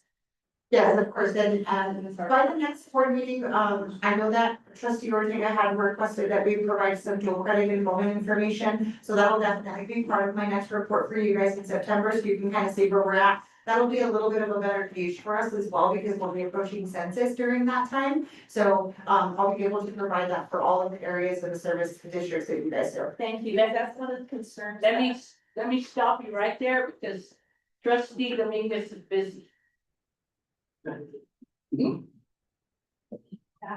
Okay, excuse me, Madam Chair. Yes, Thank you, Madam Clerk. Any- Have a great meeting. thank you. Trustee. Enjoy the meeting. I'm going through a lot and I apologize. Understood. Anyway, we'll continue. Did you have anything else? Yes, I did. Go ahead. One of the things that, or the concerns I did have the satellites, and I'm not sure trustee Ortega. Or even you, Madam Chair Martinez, the concerns that, like I've had. From constituents in the communities that there's been things that's been going on, and so, yeah, I'd love to see more stuff.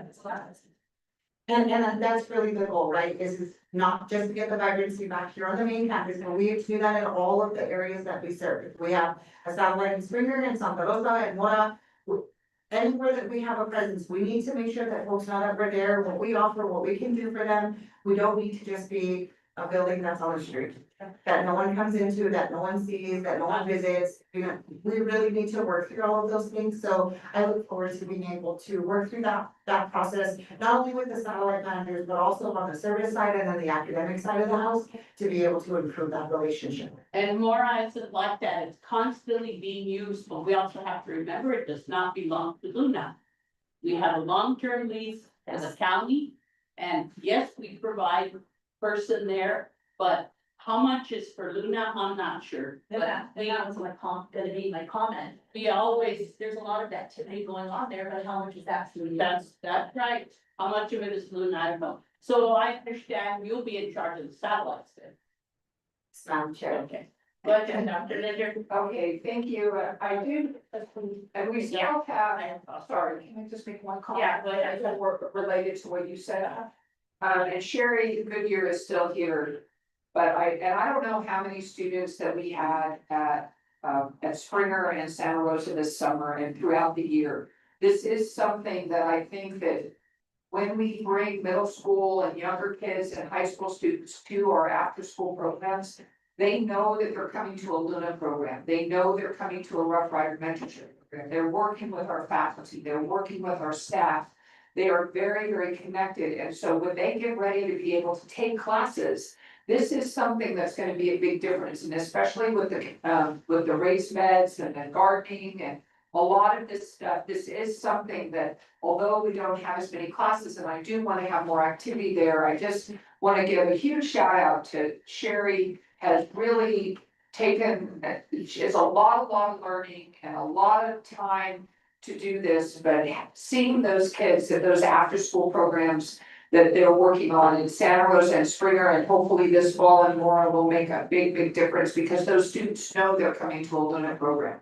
Well, I get my comment here is that I appreciate Sherry and I appreciate the after school programs and with the kids and everything else. But I'm referring to community adults. Those are the ones that are questioning, they're the taxpayers and they're questioning where their money's going. And why there's anything going on, so that's the concern I have, it has nothing to do with dual credit or after school programs, it's the community members that are asking, why is it happening? Thank you, So, well, we have talked about that and we know that it's a priority. Trustee Ortega? I just wanted to make a quick comment. I know in Santa Rosa, we've had a hard time hiring instructors. We have beautiful buildings there that are vacant, but, if at all possible, maybe we could share some of the instructors off the main campus. And have a class or two on Tuesday and Thursday night or something like that. And of course, we've had woodwork over there, which we have it on campus. We've had welding ongoing. So, I mean, anything, we've had culinary arts in the past. But, you know, I'm just throwing it in there, maybe we could share some of the instructors from here to come down and teach some classes. CDL is really good there.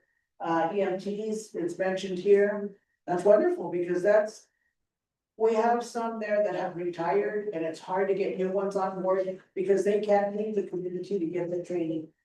They're just not financially available to go to Albuquerque or somewhere else to do the training. So it's wonderful that you could bring it there. Another thing that I would like to mention that kind of, turned the light bulb in my head the other day when we were talking about housing. We have a huge, beautiful facility there that was an assisted living. And that place is completely closed. They couldn't make it. When I asked the president of the board why it closed, they had people living there, so they had to relocate them. And he said because that facility had too many beds. And I thought, what an answer. Well, apparently, my understanding was when you have that many beds, then you are required to have a lot more employees. A lot more nurses on board, a lot of doctors on board, a lot more staff to fill the accommodations of that many beds, whether they're full or not. But at any rate, that's a beautiful facility that's there, and it's the only one that goes there is the Estonian. But it's beautiful, it's a beautiful place with a kitchen and everything. It'd be nice to get something going on in that building. Thank you for that, trustee Ortega, Madam Chair. I do wanna say that part of my priority here is, as the Vice President of Instruction and Student Services, is to assess our programming and what that looks like for us across the board, not just here in Las Vegas, not just in certain areas, but across the board. Because we have constituencies that we serve in a variety of different places and spaces, and there's a variety of different needs, so our assessment, as I come into this role and I continue to make some progress with academics and within the student services areas, I hope that we can start to see a little bit more vibrancy in your particular area. I must say that, the mural, brought a lot of positive vibes in San Rosa, because there's been a concern about the tax listing. If there's no activity, then they want to just scratch the taxes already. They don't see the fact that there's so many nurses at our hospital that have their schooling here. They have that is working in that area, but the overall, they don't see the active students happening either. Now, the student activities that you had this summer, brought some attention. So there was activity there, and it was noticed. It's noticed what is and what isn't there. So anything you can do to bring something over there, at least get started, we would greatly appreciate it. It's hard to answer when the voters are bringing this up. When are you gonna bring something? I mean, there's nothing going on, but yet they're taking our taxes. We don't have a say so. But, thank you for trying, and please don't stop. Yeah, And I, as usual, have my comments, and then we'll let it go. And we'll go on to the next item. Okay, so first of all, Sherry. I just wanna make a comment on that. The Santa Rosa program, so the Rougher Mentorship Program in Santa Rosa is taking off like wildfire. And starting next week, we're planning on doing Tuesdays and Thursday nights and Fridays. So that's like crazy, like amazing. We have so many kids that want to take advantage of it. So kudos to Emily and all the ladies over there. But yeah, they're literally gonna start doing 2 nights and Fridays, so. And this is a program that we offer completely free of charge. This is a program that is for community members that we offer completely free of charge.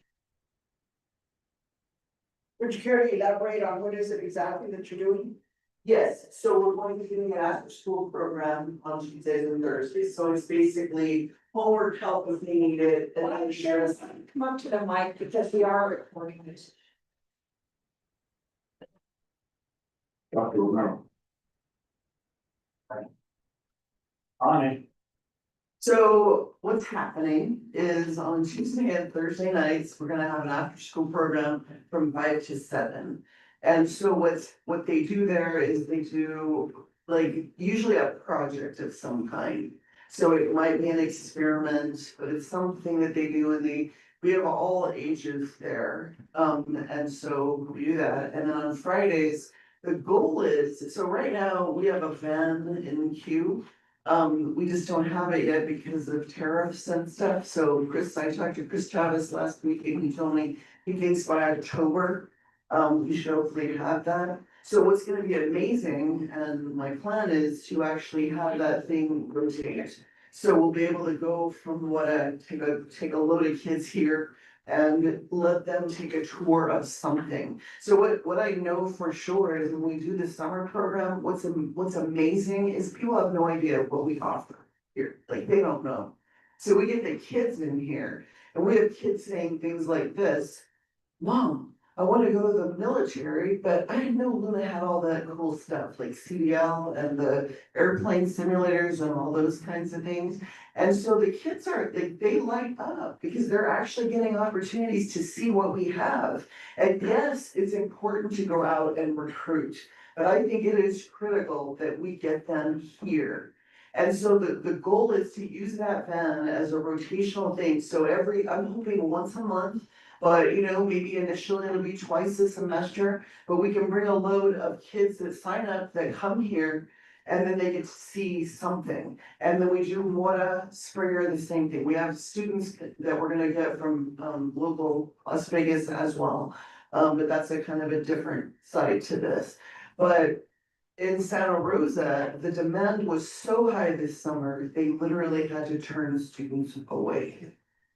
Because we can only take 20, I think we ended up with 28. Yeah, like it's crazy, and it's almost too many. And so that's why we're going different nights, right? If we have one group on Tuesday night, and certainly we wanna accommodate them all the time if we can. But if we can do, 20 on this Tuesday and 20 on Thursday, I mean, it's amazing. So hopefully we can get that going in one too. Springer, there's not that many students, right? But we have a nice little core group and hopefully it keeps expanding as well. Thank you very much. So now I'll end with my comments. I noticed that there's outreach to Vaughn. Do you know anything about that? So I know that we are reaching out to one person dual credit partnerships. I know that, we have some folks out there trying to get some students enrolled in the one area. I haven't heard back from them yet on what the return on that meeting Maybe was. you can give them a call because the deadline is. So last year we had some students from Vaughn. Okay. So sorry, if I can, Madam Chair and President Linder, they were supposed to do an enrollment day yesterday for Vaughn. So they indicated to me that they were gonna go over to the Vaughn school. They had about 15 students that were willing to enroll. So I can definitely, check with them to see where we're going with that, but my understanding is they have a pretty good lead to get the students enrolled Okay. from. Quickly. Oh, sorry. I'm not sure to address you or Dr. Linder, but what's going on with White Mountain? Do they have any point? Is anything going on with White Mountain? There used to be, I'm just like, I don't want to. Starting with the and take that. We are reaching out to Wagamount, and I know that Tina reaches out to Wagamount. I do know that Highlands University has instructions that they have teaching in Wagamount. And as well as in local Robertson and West Las Vegas. But we do have some students in Wagamount, but Highlands is also in Wagamount as well. Okay, so.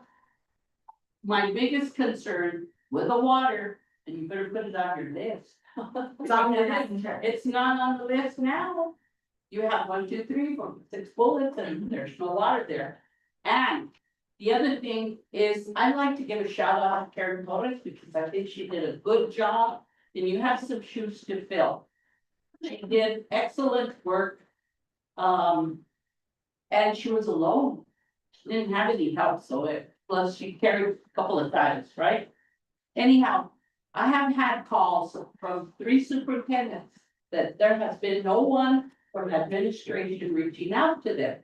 And I know we send recruiters and send people from wherever, but not from administration, and they have that concern. One of them is West Las Vegas, one of them is Mora, and one of them is Robertson. So can you take care of that? I did meet with Mora. Okay. I met with Mora at the beginning of the year, and I In have. January? met with them in June. Okay, I yeah, met with them this in came June. up sometime back. No, I met with them in June.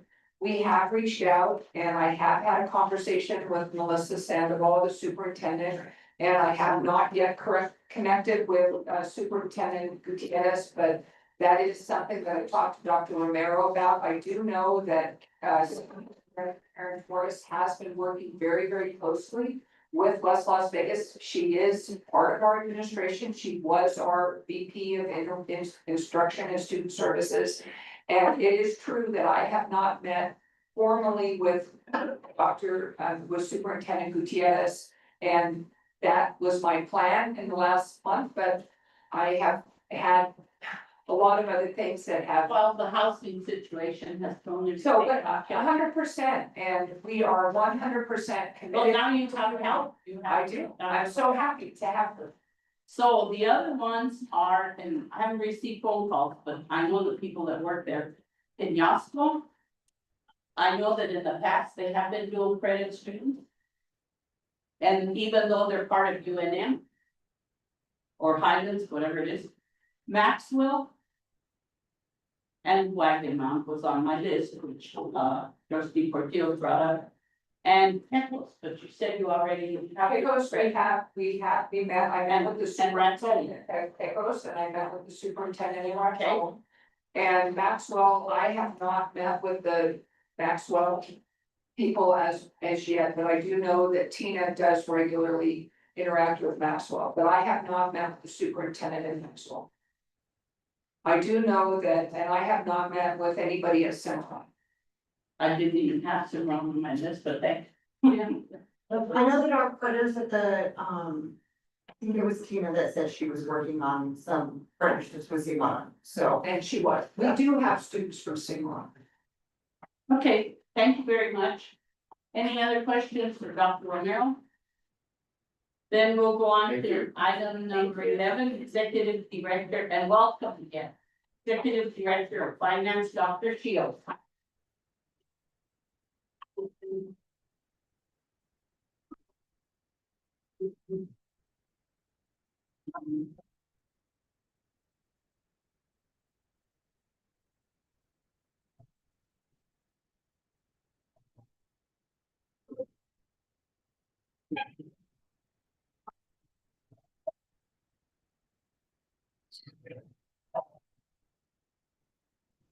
Settle out, and we'll still.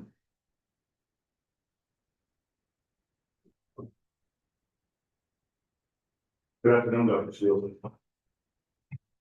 Good Yeah, afternoon, lunch, yeah. Dominguez.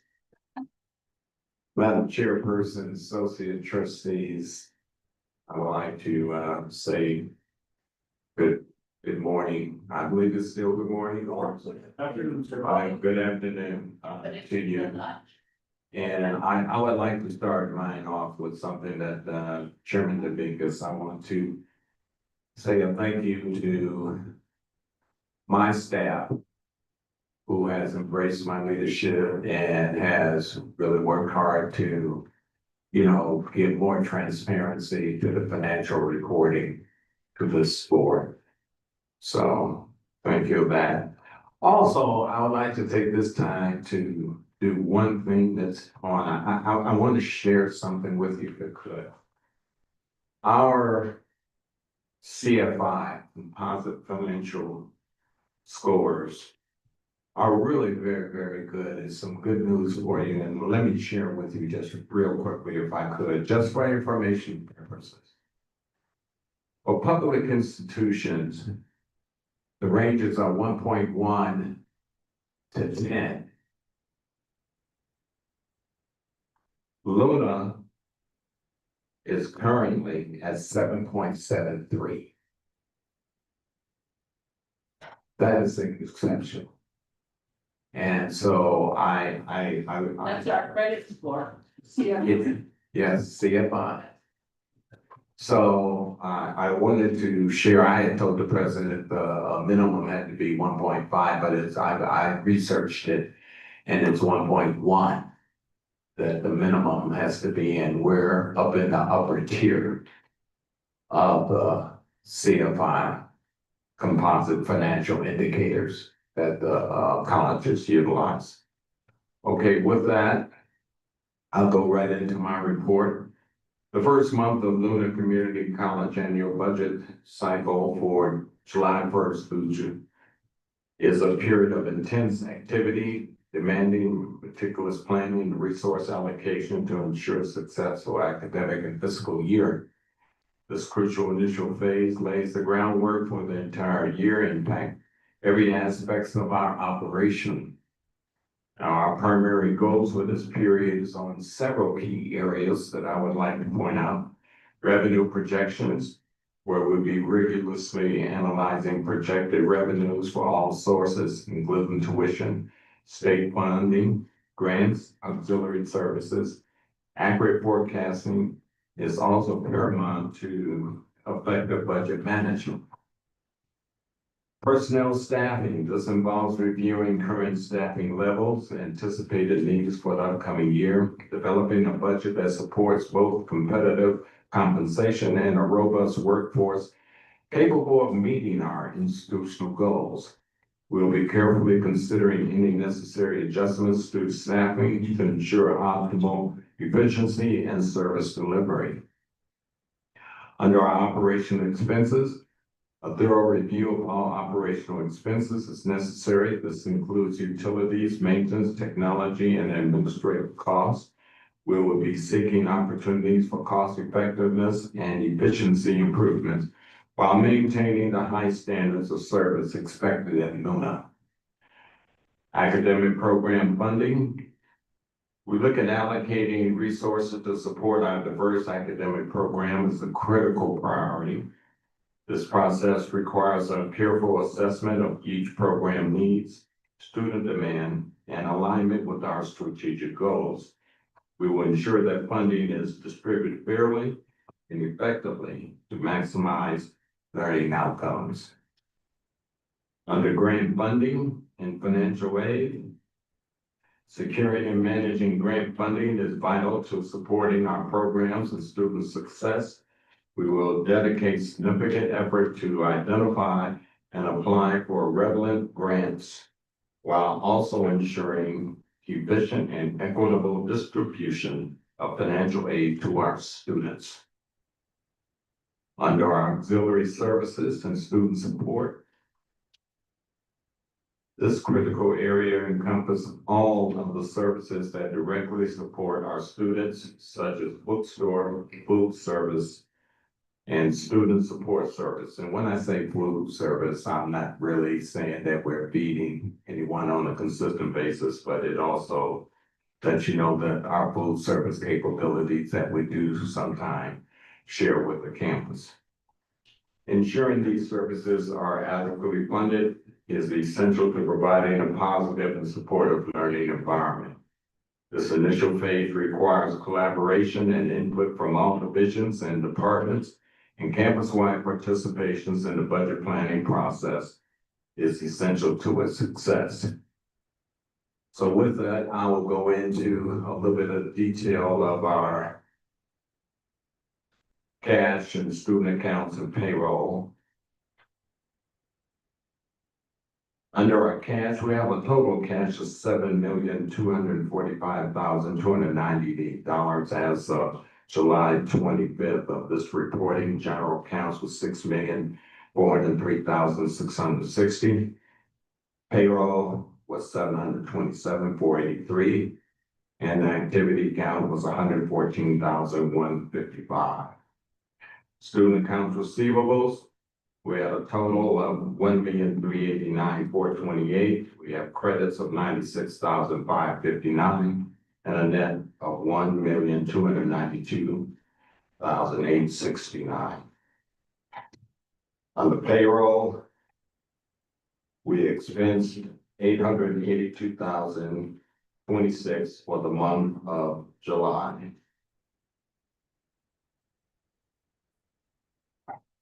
On our next page, our accounts payable, I want to share with you, get you a little bit more detail than in past. Our payable bills for the month were $443,935. Financial aid was $112,408. Miscellaneous was $1,073. Payroll was $676,328. for a total of $1,233,744 of expenses that were paid.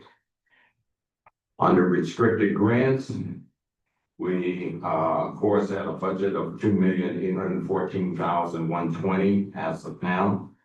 Our actual expenses, $216,754. We have committed obligations of $740,930 and available balance of $1,856,436. Percentage use is 34%. On the next page, we have a breakdown, summary of all the revenues and expenditures. As indicated before, we have, out of a budget, approved budget of $14,681,704 for revenues. We had an actual of $838,276. Under expenditures, we had a budget approved of $15,769,864. And we, expenses was just $469,748 because we're just starting the beginning of the year. That leaves us with a ending balance of $6,558,577. Succeeding pages here give you a breakdown on the cost centers. I would like to share with you the items that are red are due primarily to general adjustments dealing with the fringe benefits starting the beginning of the year. We have, and with our transfers of ending balances to our new fiscal year, takes some adjustments coming from even our third party. And we're just not caught up quite yet, as we also are trying to work on our audit for fiscal year 24. The next page also gives you some indications with some graphic charts of our percentages and breakdown of payroll, fringe benefits, and professional services. And the last one is give you the restricted budget, which entails our grants. Are there any questions regarding that portion of my report before I go into the audit? Not for me, Dr. Shields. Can you elaborate a little bit on this, adult, literacy? That it's, 169%? That's dealing with the fringe benefits that we have for this part of their payroll that we have to make journal entries adjustments for. That fluctuates, Dr. Shields, because some employees pick different plans, correct? That's correct. Okay, so that's, I think that's what Dr. Trustee. A lot of that has to do with different plans, and it also has to do with transfer of rolling over balances from previous fiscal year to the new fiscal year. July is one of our most challenging periods because we're trying to get ourselves ready for our audit. We're trying to make also all the journal entries that's required from the end of the year into the new fiscal year to make sure that it measures with our trial balance. So it's not the most accurate, but I wanted to be transparent and make sure that you're at least aware of the challenges that we have before us. Any other questions? But that's the vice president. Yes. Any questions? Well, fiscal year audit, this update provides an update on the progress of our accounting tasks and the ongoing challenges related to the staffing, which we continuously have. Our accounting staff are diligently working on scheduling and assigning tasks, coordinating closely with the faculty and staff to ensure timely completion by the established deadlines. We're making significant headway, though we're carefully monitoring progress to ensure we meet our objective. A detailed schedule outlining key milestones and responsibilities attached for your review, which is on the back page here. However, as previously discussed, maintaining sufficient staffing levels remains a significant obstacle. The concurrent demands of our day-to-day operations and extensive resources required for the successful management of the fiscal year 24 audit are creating considerable strain on our team. We are actively exploring several strategies to address this, including weekly meetings, recruiting efforts, overtime allocation, prioritization of tasks, and potentially outsourcing options. Our current projection indicates a fieldwork completion date of November 2025. To maintain this timeline, consistent progress tracking is essential. I will continue to maintain weekly updates of our progress and will promptly address any emergency challenges. And this is to the president on the weekly updates. And I would also like to say that we're trying very hard to move that date from November to October. But we're gonna need a little luck and some, resources to be able to get that taken care of. Great. Any questions as it pertains to the audit? Oh, Dr. Shields, I think you've given a very thorough explanation, detailed report. Thank you for that. I like the size of the letters. You can actually read them. I don't have to put on by motion. Thank you very much. Yes, sir. Well, the next part of my report is there was a request for the ACCT conference expenses. And before you have a breakdown of those expenses, which totaled a net of $7,938.28. Who requested that, Dr. Shields? I believe you requested. Yes, I did. Thank you, Dr. Shields. You're welcome. I think it's pertinent that the taxpayers know and the board knows if we're gonna go to future trainings, that we know what expenditures are gonna be, at least have a guess on it, right? Yes, We sir. know that for decision, so thank you very much for that report. Absolutely transparency. The next one is the interview expenses for the VP and AVP positions. This one is not quite up to date. There's one expenditure for Dr. Calvin McFadden, which was a flight we made arrangement for that was not put on here, and that was $900. I can tell you right now what that expense was, but the rest of the report is correct as presented. What was the name on that one? McFadden. Dr. Calvin McFadden.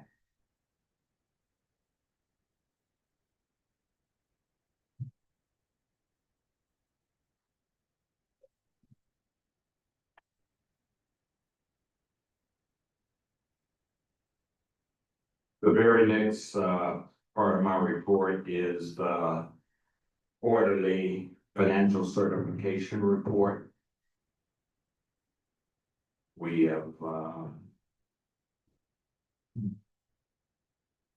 So if I would like to ask for a motion, yes, did someone make a motion to approve the NMHEP quarterly report? Madam Chair, if I can, make that motion for the report, quarterly report. And a second. I'll send it. And, roll call, Stephanie? Madam Chair, Dr. Phyllis Martinez. Yes. Madam Vice Chair, Louise Portillo. Yes.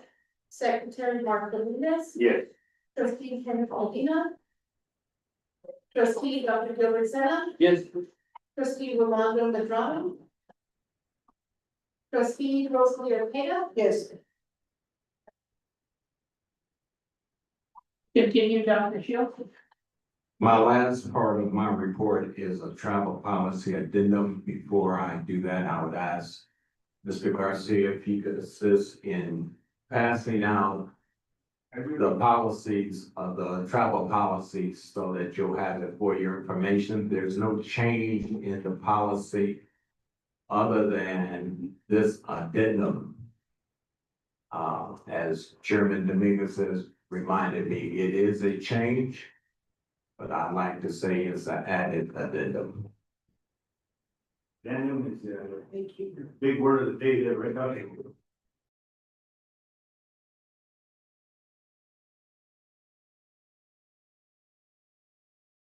All right, right. 1999. I believe that Dr. Steele provided the finance committee meeting with substantial reasoning for his change to this along with President Linder. They both joined to explain the issue of the addendum. Therefore, Madam Chair, I'll call. no, I would like to call for a motion. I would like to call for a motion to approve the addendum to the travel policy. would like to make a motion, Madam Chair, to approve the addendum to the travel policy as discussed in the finance committee meeting and brought forth with the policy by Mr. Justin Garcia, Dr. Shields, and President Linder. And the second, Actually. and roll call with me? Madam Chair, Dr. Phyllis Martinez, Yes. Vice Chair Luis Portillo, Yes. Secretary Mark Dominguez, Yes. Trustee Kenneth Medina. Trustee Dr. De Rosana. Yes. Trustee Rolando Medrano. Trustee Rosalie Ortega. Yes. The part I liked the best was the part where you said, no limo. That's right. Why? Because otherwise, people make it bad. Yes. Madam Chairperson, that concludes my report. Are there any other questions for me? I had five. Fine. Only few, Dr. Shields, did the presentation, thank you very much. Thank you. Thank your wife as well for her service and contribution to the community college. Thank you. She will be next. Next item is 12, executive session. Madam Chair, Yes, trustee. I would like to make a motion to table executive session at this time. Okay. The interest of time and No, but just there was a lot of us with that issue, so. who made a second? And, roll call. Madam Chair, Dr. Phyllis Martinez, Yes. Madam Vice Chair Luis Portillo. Yes. Secretary Mark Dominguez. Yes. Trustee Kenneth Medina. Trustee Dr. Gilbert Sena. Yes. Trustee Rolando Medrano. Trustee Rosalie Ortega. Yes. Thank you, and we will also table discussion or action on any matter to discuss during the executive session. I think we can include 2 and, 12 and 13 as the same motion. Recess. And any actions. Next item is announcement on date, time, and location of next board of trustees meeting. September the 9th at 10 o'clock. And now I would like to ask for a motion to adjourn. I shall move. And a second. Second, Madam Chair. Thank you, and roll call. Madam Chair, Dr. Phyllis Martinez, Yes. Madam Vice Chair Luis Portillo. Yes. Secretary Mark Dominguez, Yes. Trustee Kenneth Medina. Trustee Dr. Gilbert Sena, Yes. Trustee Rolando Medrano. Trustee Rosalie Ortega. Yes.